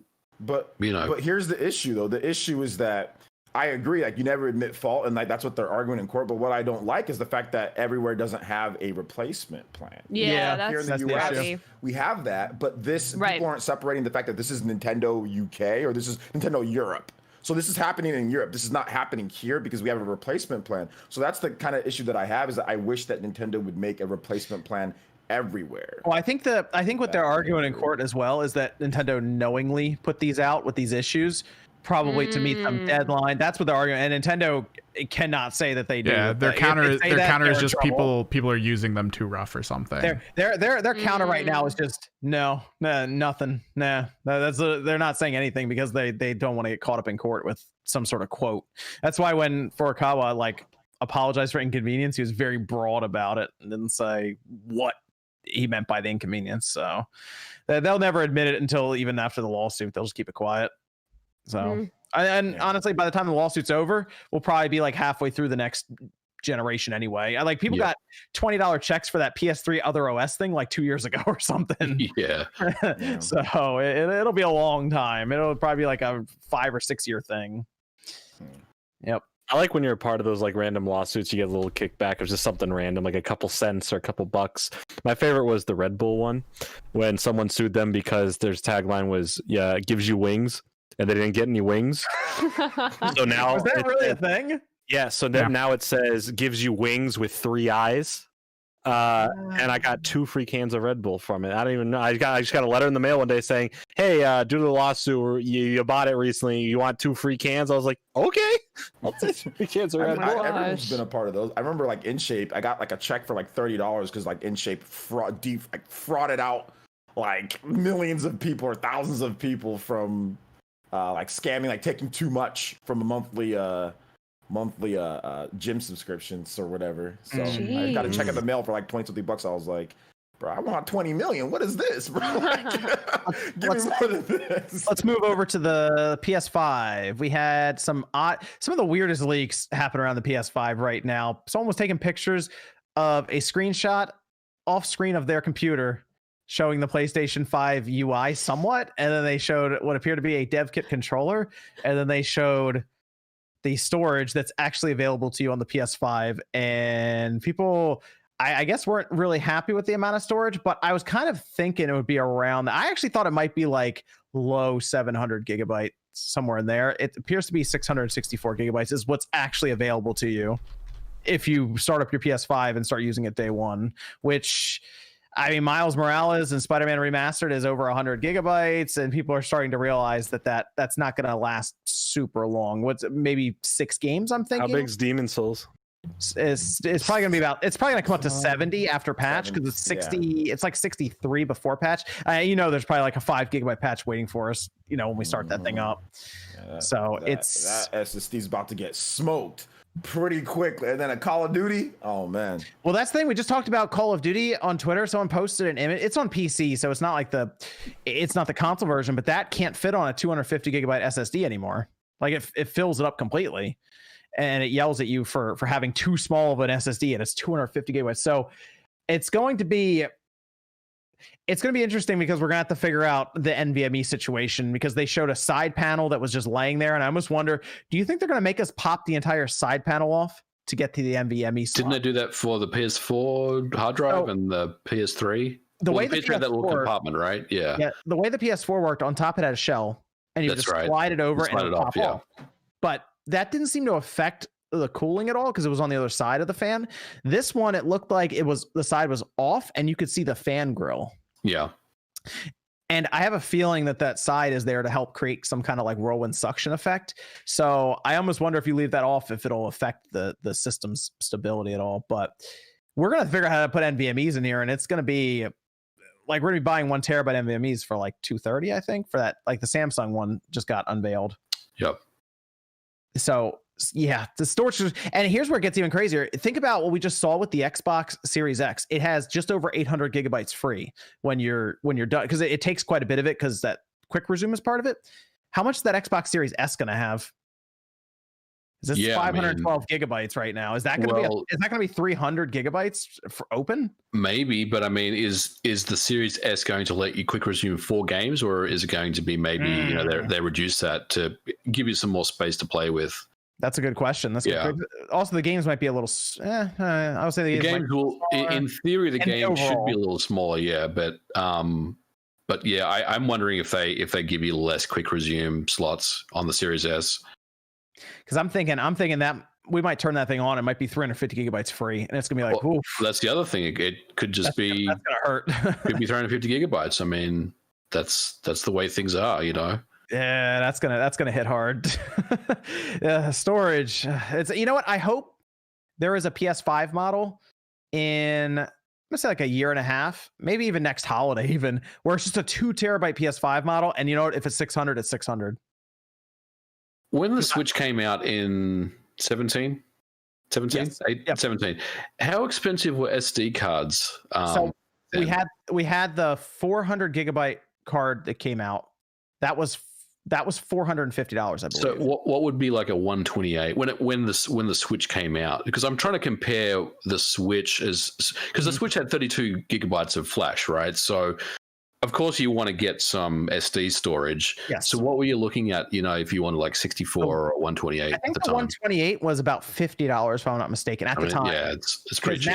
Now it's like $20 to get one. It dropped significantly. I bought a 128 just to test out things back then. I didn't need it because all my games were physical and it was just the cartridge, so I didn't need any storage. But I still bought I bought a 128. I think it was I got it on sale for $55. Yeah, it was somewhere around there. Yeah, like around the time that Mario Kart Deluxe came out. I bought it for it was like they Amazon does little sales every now and then. And it was like $56. You know what? I think if we didn't have to install the games as well, then the storage stuff wouldn't be as much of an issue. But like the fact that we put a disc in, and some of these discs will hold up to 100 gigabytes, and it might have to install most of it. That's where the problem comes in with the storage solution, right? Because like with the Switch, it's like 32 gigabytes didn't work for a lot of games if you downloaded them, but if you had the cartridge and you popped it in, you didn't have to install anything, so that helped a lot. It's I now I want the 2 terabyte PS5. Now I'm ready for that. Yeah. But it's going to be interesting with the NVMe solution. Either we pop a door off on the bottom, or we take that entire side panel off. And then how hard is it to actually pop in there from there? So, I mean, you just click. I mean, the drive to install the drive takes 2 seconds. Once you get access to it, though, right? I almost wonder if they're going to have a screw it in, or if it's going to be slotted. So like, I think it's going to be slotted. I almost thought maybe you push it all the way in and it clicks in, kind of thing, right? Yeah. Maybe because they got to account for people just not being good at electronics, so they got to like make it really easy for people, right? But all their other ones, you've screwed it in, like you've screwed the hard drive in. So maybe they do go with that. You need a Phillips head screw, and that's it. But that's going to be a big topic when that system comes out, installing the NVMe, and how hard is it to do it. So it can't be any harder than what they did on the PS3, which that thing had issues at times. But you had to get the firmware online and put it on a USB stick and all this stuff. And, I remember just having to get I think it was a jeweler type of screw head. I forgot what but the really small ones, and they got stripped really easily. Yep. Like it was difficult for it because I tried to replace my. It was a small Phillips head, and they used a very soft screw head kind of on it, so you could unscrew it, and you could strip it super easy. I saw it all the time, and we had to Dremel the screw out because people kept doing it. I stripped mine. I don't know how I ended up getting it completely, but I mean, I ended up doing it and replacing my 20 with I think I got like a 120 or something like that, or I don't remember, but it was a long time ago. But it can't be any harder than that. So yeah, I think it'll be easier, hopefully. We'll see. The good news is you're not replacing the drive in it. You're just popping that one in. So it should just, I would assume, just format it. You don't have to do firmware or anything. So yeah. Evan, do we have any Discord questions over there? No, we're good on them. We're good on that? Right. Okay, cool. Do we want to talk about Mario 35? Who played it? Who played Mario 35? Me. I played it too. Nate, did you play Mario 35? I can't tell if your hand's up. I did. Okay, good. What about Jordan?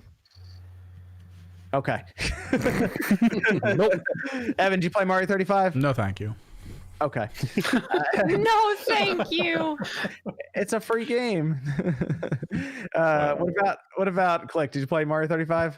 I didn't get a chance. I wanted to stream it, but my capture card wasn't working. So, the other thing, I did realize I was wrong. Hold on, didn't want to change the subject. I did play Kirby Fighters 2. Oh, okay. That was something I played this week. Did you like that? It was cutie, but people have definitely put way too much time in there. So I was getting my Kirby butt handed to me. Yes, dude. And like some of the characters can just juggle forever. So it's like Bayonetta all over again. Oh. Anyways, continue. What do you guys think about Mario 35? I like it. I think it's great. It's fun. There was a nice like old school feud going on between OJ and RGT, and Sean's not here, so I have no choice to declare OJ the winner. He was too scared to show up. That's pretty much what happened here because he's too scared to show up. He was getting bodied on Twitter about the whole situation. So yeah, basically what it comes down to is that the game is fun, but RGT's not very good. You know, that's really what it comes down to. He's not very good. He posts all these fake, I won, whatever, but he's playing a bunch of scrubs. You know, so that's really what it comes down to. I mean, it's on the Switch, so. Disrespect. He's playing a bunch of scrubs. Damn. He's playing a bunch of scrubs and playing a bunch of people that are dying on the first Goomba, which that happened. It happened to me, but it only happened because I thought the controls were reversed. So the first time I played, but then I started doing a lot better afterwards. Oh, so you didn't hit the jump button, you just ran right into the Goomba. Yeah, because I thought the controls were reversed. But no, it's Sean was fun. probably on the other side yelling in his house, like, who raised you? That's what he said on He's probably yelling at you on there. That's good. I do like the game. I think it's a cool idea, and they have the leveling system outside of the playing the game and all that. Like, you level up, you get new icons and all this. I'm not really sure why it's such a small thing. Like, I guess it could eventually become like a bigger game someday, but it's available until I believe the end of March. So when I go and I play a couple of rounds, and it's really fun, but I do eventually move on to something else because you are basically running the same map over and over again. That's because everyone keeps voting 1-1. Yeah, I know. Different levels, people. Yeah, I know. I try to vote like weird levels, but I was watching Sean's video, and when he was going through voting, or he's going through the pipes, he's like, "I'm just doing 1-1. It's the easiest one." And I was like, "That makes sense. That's why a lot of votes are going to that." Well, you end up, you go, great, like back to 1-1. It's a solid game. It has a good foundation. I know they're not going to patch it. They're not going to really change things. The items shouldn't be random. It should be like a store. If I have 300 coins. Whatever the most expensive thing should be like, okay, I get the star really quick. That should be a thing. There's minor things if they want to make it a bigger deal that you could change here or there. For what it is, it's fine.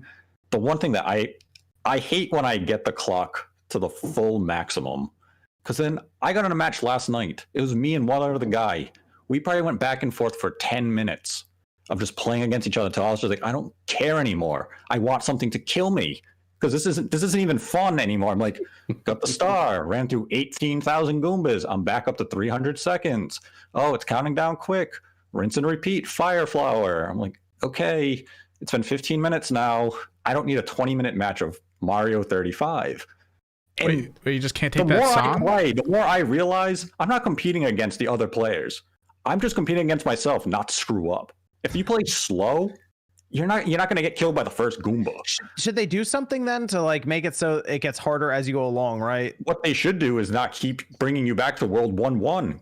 Bring me to World 8 where shit's actually hard. That's a good idea. They should make it so that eventually everyone just goes to a really difficult level to where it's a lot of platforming. Below like 10 players, you should go into the later worlds. Like by default, you go to like World 5. You shouldn't go back to World 1-2. Absolutely. I think that's a very good idea. Like once you get into like, I think maybe top 15, it gets harder. Top 10 gets harder. Top 5 gets harder. 1 and 2, it warps you guys to a different. It's like go. And it's like the hardest. All over the place. Not World 1-1 again. It's like, okay, well, I know what I'm going to do. I'm going to get the first item. I'm going to get 15 seconds. I'm going to get the 1-up mushroom. I'm going to get an item. Oh, I got the star. I'm going to run through everything, accumulate 120 seconds, and you're going to rinse and repeat the cycle. Like they just have to adjust the randomness of the levels to actually test your skills. Not to be like, oh, I didn't jump off the bounce right, so I just fell into the hole and died. You know, what'd be cool is if they had like a randomizer too that like affects everyone. So it's like a spinning die almost, and it'll pop up and it might say, oh, now the screen moves on its own. So it's just going to start moving, or it's like 2 times speed or something for like 30 seconds, just to try to just mess with people if it goes too long, kind of thing. You know, so that way they can keep these games under like 10 minutes or something. Yeah, I mean, when you do get to like, what was it, 3 players left or less than 5, like, yeah, the time speeds up, where all of a sudden like an in-game, you go like 5 in-game seconds in like a real world 1. Yeah, so you do have to, you know, kind of build up the time, but it's still just, I'm like, the longest match I had is 25 minutes, which is kind of insane when you. That is a long time. That is a very long time to be doing that. I had 15-20-minute matches as well. Yeah, it's just it's a bit too easy for what they're trying to get out of it, which is a pick up and play kind of Mario Battle Royale style. Like Tetris 99 ends way faster than that. Oh yeah, like you're out quick half the time in Tetris 99. That game is over. So Tetris 99 feels like you're playing against those other players who are attacking you. In Mario 35, it really just seems like you're playing against yourself not to screw up. Yeah, you're playing very defensive, aren't you? Just to kind of keep yourself in the game. Yeah. Yeah, you're not like, I see people, they're running through everything. I was like, you can go that way, but if you just play slow and you're clearing out the things, you're building up time, and you're not going to make some stupid, silly mistake like, oh, I misjudged the jump, so I didn't die. Like if you just play slow, you're still have plenty of time. You're going to collect plenty of coins to get the items to save your ass when needed, and you're not going to make those dumb errors. It's if you panic yourself because you're like, oh my god, a Bowser's in front of me and 45 Goombas, yeah, you're probably gonna die. If not, you can just sit there and be like, well, I have the Firefly. I can just sit there and spit fireballs and kill them very easily, and I'm not really losing that much time because you sent a wave of 50 Goomba at me, and each one's a second. I wonder if they're planning on doing anything with this concept after this goes away, if they're like testing it to see if people are that interested in the idea of this, because it is a very different take on Mario for multiplayer. So because it's going away at the end of March, right? I personally think they're just gonna release it as like maybe add some stuff or release it as a download and like $20 or like $30. Like remember what's that game on the Wii U? What was it called? Tetris or no NES Remix? Yeah, that reminds me of, I think it's gonna be something like that. Yeah, I'd be okay if they added more to it, if like kind of came up with more ideas for it, fleshed it out a bit, and then did that. Pretty cool. Expand on it, and for a game that isn't even emulation, where they built this whole thing to try to replicate the original game as close as they could, the development team did a damn good job. The physics underwater are a little off. It actually makes it more challenging when you're underwater. But whoever made it, you guys did a damn good job replicating the original Mario. I agree. I thought it was emulation, but I dug into a little and I read about it, and I think Oatmeal Dome tweeted about it that it was all built from the ground up, which is very impressive. Yeah, it almost is perfectly the same feeling, but like Nate said, there's some parts where it's just a little different, but it's a very, very good good attempt. When I was first playing it, I wasn't sure if it's because I've been playing the All-Stars version of Mario 1 that the physics felt off to me. And then I saw the tweet saying, okay, this isn't emulation, this was ground up. I was like, that explains why the physics feel a little off and why the water speed is all of a sudden like you just fucking tossed across the screen. And I'm like, holy shit, I don't remember the water messing me up that bad. But the water stages, at least those are difficult. You got the friggin' squids and fish, they mess your shit up. Let's go over to the super chats here. Swag says Sakurai held gunpoint by Nintendo to create Steve. Rose Snail says Soul Bad Guy, Shantae, Crash, and Liu Kang for Smash. Then we have Google. Are happening. Google Fish says Rich wants you to know he's shirtless, and then Rich came in and said, just in case you're wondering, I'm shirtless and shaved. It's Review Tech USA. Rich, we'll have him back on here. Oh, Rich. Wasn't that the first clip? Sorry. Swag says, Nate, when can we expect Lady Gaga as a special guest? You keep teasing it. Nah. I teased Lady Gaga? Apparently. Yo, that's what's up. Congrats. That's a big get. She's going to be on our Super Bowl episode early next year. Okay. When the Chiefs are in the Super Bowl. Yeah. If they play ever again this season. Everyone's out due to COVID. Because everyone's out due to COVID. Is that how they're gonna get there? Take him how you can get him, OJ. They ain't gonna be the Niners, bro. We out here with the backup squad. Out here with the replacement. We got Keanu Reeves at quarterback now. We out here replacement players. Tom Trosity says it won't happen, but Gunstar Heroes for Smash. Zoob says OJ, the emergency food meme is about Paimon. Yeah. Paimon's from Then Zoob says Queen Habana from Fire Force. I don't know if anyone watches Fire Force. I do. Yep. Okay. Yeah. Zoop says that gonna be in Smash. Zoop says that Queen Habana can step on them though. Sweet. Cool. All right. Console Gamer says, judging you.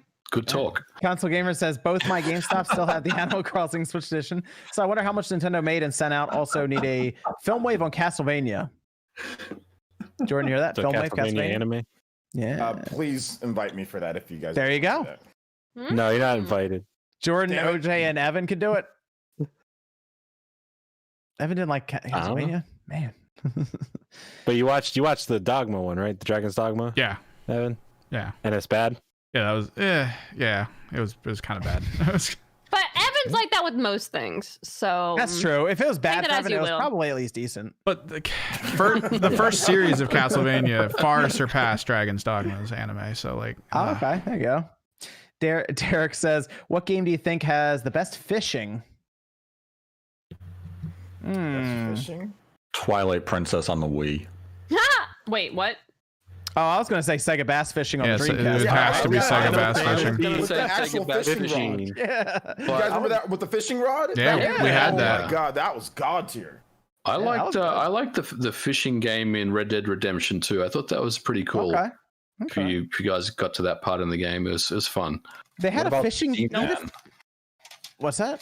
About that- Seaman? Is that a fish? Is like that an actual fishing game? Though? I mean, it is a fish, but you're not trying It's to really literally catch a him. fish game. What a bad A fishing name. game though. They had a fishing game on the PlayStation 3. I remember because it came with like a USB you had to plug into your PS3, and then it had an actual fishing rod with it. I can't remember what it was called, but I remember we used to get them in all the time, and we'd sticker them, and I'd be like, "Look how dumb this looks." Sega Bass Fishing on the Dreamcast had the rod as well. Yeah. Mhm. Yeah. I played That's a that good time. all the time. Yeah. No, come on, man. Animal Crossing. The Slackaholic says 90 characters, but still no Echo. WTF, Sakurai? Echo the dolphin in there. Echo the dolphin. Oh, Hell yeah. Let's get Echo in there. get him in there. Smears says, "Have you seen the news on the arrest of Team Executor? Switch mod ship piracy group. Good riddance." We talked about that earlier. MVG opened with that one. So if you want to hear MVG's thoughts on that, I'd go Made a video check on it too, so go check it out if you want. Yes. My thoughts on it. Yeah. Tea. Monato Mario says about Nintendo not admitting joystick drift. Everyone's thoughts. I think it's weird for some people to treat Nintendo like a villain after this. We had talked about that. They're not going to admit it because then it's an open shut case almost for them. So it's not about it being a villain. The problem is that there's no replacement. I think that's the biggest problem, is that there's no replacement plan, which there should be. Zaire Miller says, for the question earlier, other anime I suggest is, I think I put that in the chat. Do you guys know what anime that is? Yeah, I told you, it's just a slice of life comedy. It's like a school thing. And then The Promised Neverland or Madoka Magica for horror fans. Khalil says, my problem with the new Spidey is that Octo hands him some alcohol and he's on a drug trip. End of the game. Dude looks like he's 17. That's the biggest problem for people, is they just looks too young. Yep. Still Alive says, love the show. What is the most obscure video game you have ever played that you can recall at least? Let him know, Nate. What you got for him? Obscure? Well, Ski Sniper was obscure until you made everyone buy it. I didn't make everyone buy it. You bought it on your own. That's a number accord. one seller now. It is not the number one seller. What's that weird Switch game that has PS1 graphics where you go around and you're being chased by a serial killer? Blood horror? Yeah, blood horror. I mean, how obscure Sean are we played it going with it? week. Like, how obscure? Because back in the day on AOL, none of those games are around anymore. There's like an Animorphs game on there, right? He's downloading AOL. That doesn't exist anymore. That's pretty obscure. I mean, there's a lot of. I played some random ass games on like the PSP, but I don't know if I'd necessarily call them obscure. Mm. What about Oil's Well on DOS? What about Obscure on the PS2? That game sucked. That's an obscure Actually game. named Obscure. Yeah, That game was it's an obscure game. I played this obscure game called Judgment recently. Wait, which one? Gears Judgment? That's up for you to determine. Egg on Dreamcast. Egg on Dreamcast. Okay. Cedric says, what is a game you bought that you immediately had buyer's remorse? Egg on Dreamcast. Game that you immediately had buyer's remorse. Ooh, that's a good. That's real answer, Brute Force. Yeah, I was gonna say Brute Force. Okay, never mind. I have a real answer, Jordan. You're gonna hate me, but Borderlands 2. I love the first Borderlands. What I love the first Borderlands, and when I got your fucking British mouth.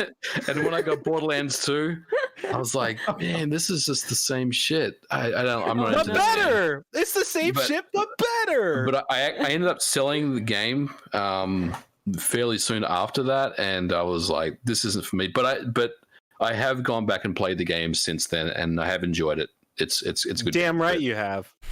Have you played the board game DLC, the final DLC of it? Oh, that will change your whole perspective on how cool the game is. That DLC is incredible. I will tell you. Actually, I'll tell you exactly which game it was that I bought. It was Madden 06 on the 360.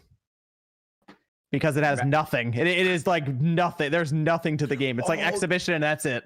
That is the bare bones transition. Yeah, that was the McNabb cover one where there was like literally nothing in the game. No, there's nothing. There was nothing. It was coming off of Madden 05 too, which I think is still one of the best Maddens, right? Oh yeah. We went from Madden 05 and NFL 2K5, and then we had Madden buy up the license, so it was just Madden 06, and they didn't care at all. It was like, there's exhibition mode, and that was it. I bought it, and I was like, this is really bad. Yeah, that was pretty bad.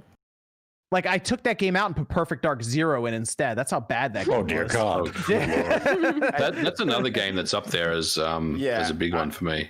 I had buyer's remorse with it, but like I didn't pay that much for it, but I still had buyer's remorse for it. Like, that game's not very good. Like I don't usually have buyer's remorse, even if the game is good and I don't like it. I'm like, okay, well, it's just good. It's just not me. But yeah, that was one of the games. It's just not for me, but that was one of the games for sure. It was like Perfect Dark 0. I was just like, because I was expecting so much, coming off Perfect Dark. Yeah, to be honest, I don't buy a ton of games in general. Like I have to be completely sold on it to buy it. I don't just like buy games, if that makes sense. I think there was one time though as a kid, we used to rent video games all the time because my parents didn't have a lot of money, so they just rent games from Blockbuster every couple weekends. And I remember the first weekend, my dad meant to rent Animal Crossing. It was gonna be the first time I ever played it. They put the wrong disc in the case, and it was Disney's Magical Mirror featuring Mickey Mouse. That game is cursed. No, it's cursed. And I literally played it for like 30 seconds, and I was probably like 6 at the time, and I'm like, Dad, what is this shit? You need to like return this. Did you get HDMI out for a GameCube yet? I did. Sounds like a good game to stream. No, I'm literally never going back. We watched it on stream the other day, and I was like, this stuff is still cursed. Bad memories. So never go back to the GameCube. That's right. Never play. No. Hold on. Don't you put words in my mouth. Mickey's Magical Mirror is cursed, Chad. Stay away from it. I think I always do this to myself, and I always regret it, but I always want to give myself one more shot. It's every Souls type game. They look so cool, and I'm like, all right, this is the time I'm really gonna try, and I'll get it. And then I can't get. I'll spend like 7 hours trying to get past the first person you encounter in the game, and then I'm like, F this. I just paid all this, and I never play it. But I did pre-order Demon Souls, doing the same thing again. I'm excited to play an hour and then just go watch it on YouTube because I can't beat it. There you go. And then. Too much. J-Pop says Series uses 2 PCI lanes and PS5 uses 4. Expansion slot uses 2, and total storage is 2 terabytes for $220. PS5 likely needs replacement, so total 2 terabyte would be, they put $3 signs. I assume that's supposed to be a lot of money. If they make you replace the 825 gigabytes in there, it's over. That's gonna be really, really dumb. So I think it'll just be an empty slot inside that you just put an NVMe in. So. Nick says, anyone think Microsoft tried to offer Insomniac a buyout? That's a good question. I feel like Sony was probably always in talks with them about an idea around that. I don't know if Microsoft even approached them about it, to be honest. During the Sunset Overdrive days type of thing. I mean, it's possible, I guess. Yeah, I guess. There probably was like a discussion about it, but probably no serious money offered. Yeah. Evil Ginger Chill says had to replace 2 drifting Joy-Cons during COVID, and Nintendo wasn't taking them back because of it. And thanks to Spawn's video, I was able to fix them myself, and now they work great. So thank you. Wilkins says, saving Joy-Cons. Yeah, right. No topic for Swole Wave on Twitter this week. Not this week. Maybe next week or next month or sometime. I don't know. Nintendo. Hey, you can only have like once a year for those, right, Jordan? Yeah, right. Maybe we'll get the abs next. Who knows? You never know. You never know. Maybe a calendar for 2021. You never know. Ooh, time to invest. Calendar of thumbnails that I have is just me just staring at you every month. Just slightly different color grading as you flip through. Did the Xbox really just do that? Is the PlayStation 5 gonna do something? I don't know. Nintendo says minus OJ, what kind of headphones do you all have? Corsair. HyperX. I got the same Miss has. Yeah, Steel Series. These are Sony MDR 7506 as professional. What are you using over there, Nate? Right now, I am using a pair of generic headphones that came with an iPod 8 years ago. I picture him wearing one of those like old Casio like Walkman headphones while he's just I would be using my Zoom headphones if they didn't break. Oh, Well, But they broke. yeah. Well, I did have a good headset, but then my nephew picked them up and threw them down the stairs, and it snapped in half. And I was like, "Well, that's You know great." what you do? You throw him down there right after, stairs. yeah. oh man. John says, "What is misclick eating?" Anything and everything. Honestly, I have to eat like a lot of calories a day, y'all. That's why I'm Cardboard. always eating. Yeah, I got cardboard. broccoli. This paper towel. Just You name a it, I'll eat broccoli. it. You just have a broccoli over there, Jordan. This is not like this is just a brock. Look, You've been grazing on it a little bit. Wow, that Oh, ASMR. That was That was very ASMR, extremely. Jordan. That was an extremely again. dry bite of broccoli. Just swallow it right now. Just swallow. Crisp chunk, like Wow. bite. I can't. Dry. Wow. Okay. Not Evan. bad though. Evan says once Mario 35 goes down, someone will release an improved indie version on the eShop and Steam, and then I'm sure Nintendo will come in and take that one down. Gibby says, I think I'm one of the few who thinks Destruction All-Stars on PS5 looks pretty fun, but that raises the question chance of a PS5 Twisted Metal. I'd like to see a Twisted Metal. Why not? Why not? Who would make it? I don't know. That is a good question, but I'd like to see it at least. I don't know. Get Jaffe back, man. Nah. No, Jaffe's cool. Get him back. Get the team back together. Make it. But I mean, Destruction All Stars. I mean, it looks all right. But at 70. $70, all right? Yeah, Nah. no, that's a Black Friday special for me next year or something like that. That's about $70 on day one. No, I'm good. But for other people, it might be. Matanui says, pour one out for the 3DS. It'll be tougher to get soon. What were your top games for the 3DS? Mario Kart 7, Smash Bros, Kid Icarus Uprising, and then the N64 Zelda is just some of the games I love and go back to. Very good picks. Kid Icarus Uprising is very good. Fire Emblem, all the Fire Emblem games are really good for me. I'm going to say Link Between Worlds is an Link awesome Between game. Worlds, really good. Mhm. Yep. Outstanding game. Samus Returns is Samus Returns. phenomenal. That's a good one too. Phenomenal Yep. there. Yeah. Yep. It's a big library, especially since you get through all the DS games too. Yeah, like Phantom Hourglass. Great. Love putting it in Oh my there. god, Jordan. Once an episode, I got to mention it. Victor says, why is Cindered Shadows so hard? Is it hard? That's the Fire Emblem DLC. Yeah. If you're playing it on the harder difficulty, it is brutally hard. Like way harder than you would think. For it's harder than the base story. Because you can't use certain units you crouched on. Yeah, it's Yeah. just a lot harder than the base story's hard version of the game, and I think that's what he's referencing. Yeah, like play it on limited the- resources and stuff. limited resources. Yeah, I remember that now. The Yeah, AI yeah. seems a bit more advanced and better than usual. Just play it on normal, and you'll be better off. But yeah, God, don't that play it game's on so hard. good.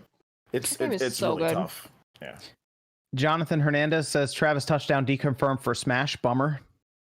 Mm. Slow Yeah, says, I saw Rule of Two review going on a freaking complete multi-tweet rant on there. It was hilarious. Poor Rob. I know.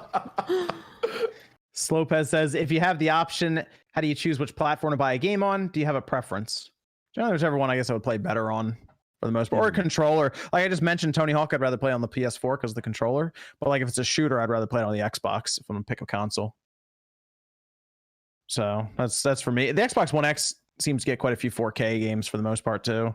I mean, Compared to honestly, PS4 Pro. it's gonna be the price for me, depending on which one I get. I mean, both systems are going to be pretty comparable as far as performance, right? So I think at the end of the day, if Sony's going to charge $10 more, I'm not saying Microsoft is not. I mean, they could very well follow suit with the same pricing across, their games. But I think it's all about the price right now. Whatever's more competitive is the one I'm going to go for.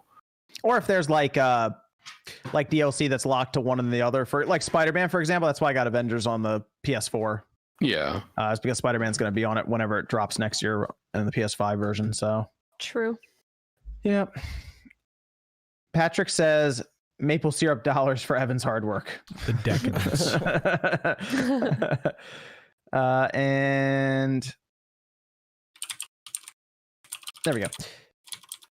Psycho Pie says it's past my daily bedtime, but I want to say good job to everyone on the Spawncast, except OJ. He probably thinks Urbosa hot or something. Just because you can't handle BBW, Mr. Psycho Pie, doesn't mean everybody else is in your status. All right, little boy, calm down. Shout out to Psycho Pie though. He's freaking hilarious, man. Zaire Miller says, anyone seen Nakey Jakey video on Last of Us 2 linear game design? And it feels outdated and ludo narrative dissonance. A really good video, would watch it. That was probably the best video I've ever watched on Last of Us 2. It is the best way to explain how a lot of people feel about it. And it's a really good video. It's long. It's like 50 minutes an hour. Oh, wow. Like that. It's a good video though. Then Patrick says, went back to play all of the old Castlevania games for Game Boy Advance and DS. Are so good. Yeah, those are ones you want to collect too. Those are outstanding games. Oh yeah, they're amazing, those games. They're hard. They're getting really hard to find now too. Game Boy Advance in general is starting to, it's not turning the GameCube level yet, but I noticed they're starting to creep up in price a little bit. So the other day I was looking at them, I'm like, maybe I should start that collection up soon too. Between the bootlegs that are around and the fact that you can't get the boxes anymore and all that stuff, it's definitely becoming a lot harder to find those games. Those are ones that I would want to buy in person at conventions, because you're mentioning bootleg stuff. Yeah. Or even boxes. You don't want to ship I don't want to ship those boxes. I'm worried they're going to get smashed or something. Yep. So whenever Too Many Games comes back, maybe I'll start up my Game Boy Advance collection there too. That might be a thing. All boxed, full collection sealed? Yeah, no, that's not. That would be insane. If you go there and you see some of the prices on some of the harder to find, like, which is it? Is it Ninja 5.0? Dude, that is an expensive. Is that what it's called? Yeah, is that you're talking about? That's one of those really expensive ones, right? That's an expensive Game Boy, like stuff like that is crazy. Finding that in the box, it's just not feasible for the most part to even find them in the box. Liam, this is on Streamlabs. We'll go through this, and then I think we're just about done. Liam said, a year and a half ago, we were asking whether we would get Banjo, Steve, or Master Chief in Smash, and knowing now that by the end of the DLC, we could potentially have all three is insane. They really are putting everyone in this game. Great stream as always. Prince of Duval says, any Call of Duty Zombies fans on the panel? And did you watch the announcements this week from Treyarch? I watched it. What I'll do is usually I'll jump in for Zombies for a bit, and then I'll end up falling out of it. But I think what I really want is a new Left 4 Dead, not like the DLC they put out. I just want like Left 4 Dead 3. But I'll check out Zombies. Isn't it? Yeah, I'll check out Zombies. I check out Zombies every time they release it. So I'll check it out here too. Come on, Gabe, give us your Left 4 Dead. Yeah, right. Come on, Valve doesn't make video games anymore. We'll do an update for Left 4 Dead. What's Half-Life Alyx? Half-Life Alyx might. That was their first game in like half a decade. I thought that update for Left 4 Dead 2 was actually developed by fans and then put out by Valve. It was, yeah. Never mind. Yeah. Stop bringing logic and reasoning into this, Evan. God. You know what's funny is favorite Half-Life Alyx might end up being nominated for Game of the Year. So that would be one game Valve actually makes, and boom, there it is, Game of the Year. So it could. It could. It could. Yeah. It could, but it won't win. Why? What's gonna beat Half-Life Alyx? You tell me right now. Jump Force. Last of Us Part 2. Ori 2. Don't even joke. Wolverale says, I've been enjoying the Steve Salt as much as OJ and Miss Click enjoyed the Byless Salt over here. Then Matthew Hammond said, did Nintendo buy outsource analog sticks for the Joy-Cons? And this is why they cannot easily correct the issue. It's hard to say why they can't correct the issue. I mean, it's just the design they went with, and I hope we get new Joy-Cons next gen then, if that's I was gonna hope maybe they update and they're just waiting out. Wasn't there some report about they've got new manufacturers for different things? They've got yeah, and I think Joy-Cons was on that list, or I'm pretty sure there's a new manufacturer for it. Because they had that old one where they slightly updated the Joy-Cons, but it was just like a shell thing. This was the supplier who does I forgot the name of the company, but one of the suppliers who does provide stuff for the current Joy-Cons right now is listed to be providing for something next year. Yeah, so it could be an updated Joy-Con. It was the same company, and I wish I had the info in front of me because people are like, what are you talking about? But it's the same company that did the Wii remotes and all that sort of stuff. Macronix? Yeah, I think so. Yeah. Macronix did they do like the chips and stuff, the storage. I know you're talking. I know who you're talking about. Someone in the chat probably drop it. The name in there, but I know you're talking about, because this was gone over in that report about the quote unquote Switch revision that will be early next year. That was by that paper, the Economic Times or whatever it was. Yep. They were the ones that reported that. Yeah, I know what you're talking about.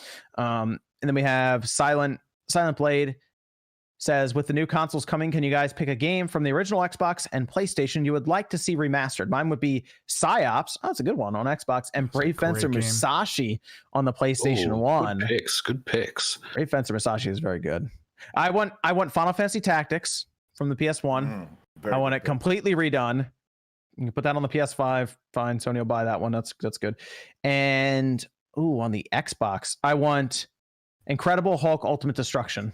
You meant to say Jade Empire, but okay, it's all good. You meant to say Jade Empire, though, right? I want Ultimate Destruction. You can play Jade Empire. You can play Jade Empire now on the Xbox. But you said completely remastered. No, right? that's true. Completely like remake or just... yeah. But then I gotta hope BioWare doesn't go. You know what could fit here? Live services. Yeah, but and the tech for Ultimate Destruction now with the physics and everything would have to be incredible for that remake. That could be so cool, though. Yeah. Oh man, we need a good Hulk game. Microsoft needs to get on that. Yes, we do. Yes, we need a good Hulk game. We have a good VR game. Hulk VR, games. Yeah, let's go. You are though. You just do this and be. Although we don't Start have a good punching Superman people game, in your room. So, there is no good Superman. That Hulk game is still good, by the way. If you play it, it's still good. Yeah. You take cars, you make them into boxing gloves. Yep. Good times. Ree says Monokuma from Danganronpa for Smash, where he has a unique final smash for every single fighter in Ultimate. Then Taker610 says, I would love to see the siege on the Temple of Time in Age of Calamity. Been playing some more Breath of the Wild and realized just how many ruins and guardians are on the plateau. I'd love more history there. Also, do we get a Breath of the Wild 2 trailer before year's end? I'm gonna say probably not. I'm gonna say yes. Really? Game Awards, baby. Game Awards. Let's go. Let's go. Nate, let him know it's a Game Award, Nate. Let him know. Man. I want to say yes, but I want to say yes, but I'm not sure if I would place money on it right now that we see Breath of the Wild 2 this year. I'm assuming not. Age of Calamity hype is high. I think it's the perfect time to drop the trailer. But they want to leave the focus on Age of Calamity. Why be like, hey, this game's going to be great, but check this out. The Game Awards is going to be a good time after the game releases. It's time to reveal Pikmin 4. No, Arlo, it's not. It's time for Pikmin 4. That would be out of nowhere. People wouldn't expect it. Okay, fine. You can just do Metroid Prime Trilogy there and we'll call it square. That's fine. Yeah, we'll get that next year. Yeah. Blank says, has anyone played 13 Sentinels? I think it's a hidden gem that's going to get overlooked come award season. I have not played that one. I haven't played it, but I've read up on it, and yeah, it's Atlas, it's Vanillaware. So if you've seen like the Vanillaware games, it's very much in the same vein as that. It's really good, but they released it at a absolutely horrible time here in the US. Like they took too long to localize it, and they only released it on PS4 only. I mean, it should have been on PC, it should have been on Switch, and it probably would have got a little bit more. But having that type style game only on PS4 with the next generation coming up, it's going to get overlooked. Like it already has been. The game launched, nobody's talking about it. And then we have Jalen says, thank you, Evan, for getting me hooked onto Hades. I'm stuck on the Hydra boss fight, but I'll eventually prevail. Hytham says, I was watching RGT85 about Steve joining Smash, and he covered something about Master Chief joining Smash when Xbox France said to the French gamer that Master Chief is waiting for his invitation. Your take? Yeah, he talked about it. It's possible. I mean, you never know. They could drop Halo on the Switch, and then all of a sudden Master Chief makes his way there. So there you go. Master Chief needs to make his way to his own game. Let's get that working first. It's possible, but it's the Xbox French site. Why would the French Twitter account know anything? Patrick says, I paid $500 maple syrup dollars for the 3 original Game Boy Advance Castlevanias brand new in box 2 months ago. There you go. They're in. Nice breakup. Wow. Yeah. And then Venus says, cheers to Final Fantasy Tactics Remastered. Love you, man. Yep, you got it. They have to do it, okay? Yes. Even if they just bring it over to the Switch, like the Switch is perfect for it. They could use the touch screen if they wanted to, as well as touch functionality. They can do all kinds of stuff. But they won't because it would make me happy, so it's not happening. I think that's almost... then Illustrious says, why Godfall 70 on PS5 and 60 on PC? PS5 tax. Yep. The PS5 Yeah, that's where we are now. Actually, yeah, that's We're all paying for the express air freight shipping from Japan because that is not cheap, and that's where they're baking that cost. We had into. the Switch tax. Now we got the PS5 tax. That's looking like a Black Friday game for sure. We ain't paying. No, for I'm gonna Shuhei get Godfall. Shuhei Yoshida's private jets, from Japan to the U.S. for the launch. That's a little bit of tax there too. And then Chivo says, "Will next gen games have separate achievement lists?" No, I don't think so. I think they'll probably pull from the trophies and achievements. I think it's gonna be the same. Yeah, I think it'll be the Right? same. It's all on the Yeah. same account as long as you move your account over. Yeah. And Wise Moment says, "Power Stone, please," and hello, Nate. Hello, Wise. Power Stone's a good one too. Power Stone Collection. They put that on the Power Stone PSP. and the PSP. It wasn't that good. Yeah, but actually make it good. It was good on the Dreamcast. It just somehow aged very, very poorly. Oh, great. Plus, you had that guy, what was his name, Wang Tang, who became like a Super Saiyan and he just destroyed everybody. What? That was the character, Wang Good Tang. old Wang When you Tang. get the Power Stone, he like becomes Super Saiyan and just starts going crazy. Yeah, and he I think his like final attack was like a spirit bomb. Because I remember I played, I was like, holy shit, this guy became a Super Saiyan. So that was like my main character. Yeah, it was good back then, but they definitely have to, like, if they make a new, they would have to make a new one and modernize it maybe a little bit more. Because like if you compare it to Smash at this point, it plays pretty kind of bad. And then Shamsa comes in with the big 100. Saw Shamsa on Twitter quite a bit, winning quite a few of those Mario 35 matches there, OJ. So yeah. I was surprised with Shamsa's not messing around with Mario 35. Okay. No, she's not. She's actually pretty good at the game. She's actually getting KOs, unlike some people named, that have 3 letters in their name. I'd ask him, but he's not here. He decided not to show up. So unlike some people, who's posting shots with no KOs. 3 letters in their name, not here tonight. Dreamcast guy. Oh man. Sean did post another one with more KOs. He's like, "There, you happy, OJ?" I was like, "Yeah, sure." Yeah, but he did it on purpose. That's not how he actually plays most times, though, right? See, he does what Nate says. He's a little punk and just plays defensively. Hey, a win is a win. A win is a win. This man runs away the whole match. Oh man, a win is a win. A good defense is a strong offense. Big shout out to Shamsa. Appreciate it. Let's go around here as we finish up. OJ, where can they find you? Yeah, you guys can find me right here on YouTube. Gonna have a bunch of cool streams coming up. It should be fun as we get closer to some games. We have a special stream next week as well, so make sure you guys subscribe to the channel and tune in. We got a special stream, which should be a lot of fun. So thanks for having me on. Appreciate it. I also do edited content as well, but lots of streaming. So you guys check out the channel if you can. Let's go to Jordan. I don't know, man. You can find me in a few different places on the internet. I'm working on a big pickle video. This sounds so funny saying it, but it's about Static Shock. I'm working on a big Static Shock video right now with Comic Drake. So yeah, look out for that. Hopefully by the end of next week. There'll be a big film wave next week because it's the finale of The Boys. Yeah, that's gonna be good. I'll be there on that one. Definitely. So we'll be talking about that. New one just went out yesterday with Max and I talking about episode 7. So yeah, cool. And let's go to Miss Click. Yeah, thanks for having me. I have my new baby here. Her name's Kenna. Look at her. She cutie. No one cares about cats here. Okay, anyways, you can find me here on YouTube as Miss Click Gaming. Other than that, I'll put it in the chat, but you can just find all my other links. On Twitter, I'm active on Twitch pretty much every day except for Sunday. So you can catch me there streaming when I'm not having tech issues. You had a big launch. You had a big launch this week.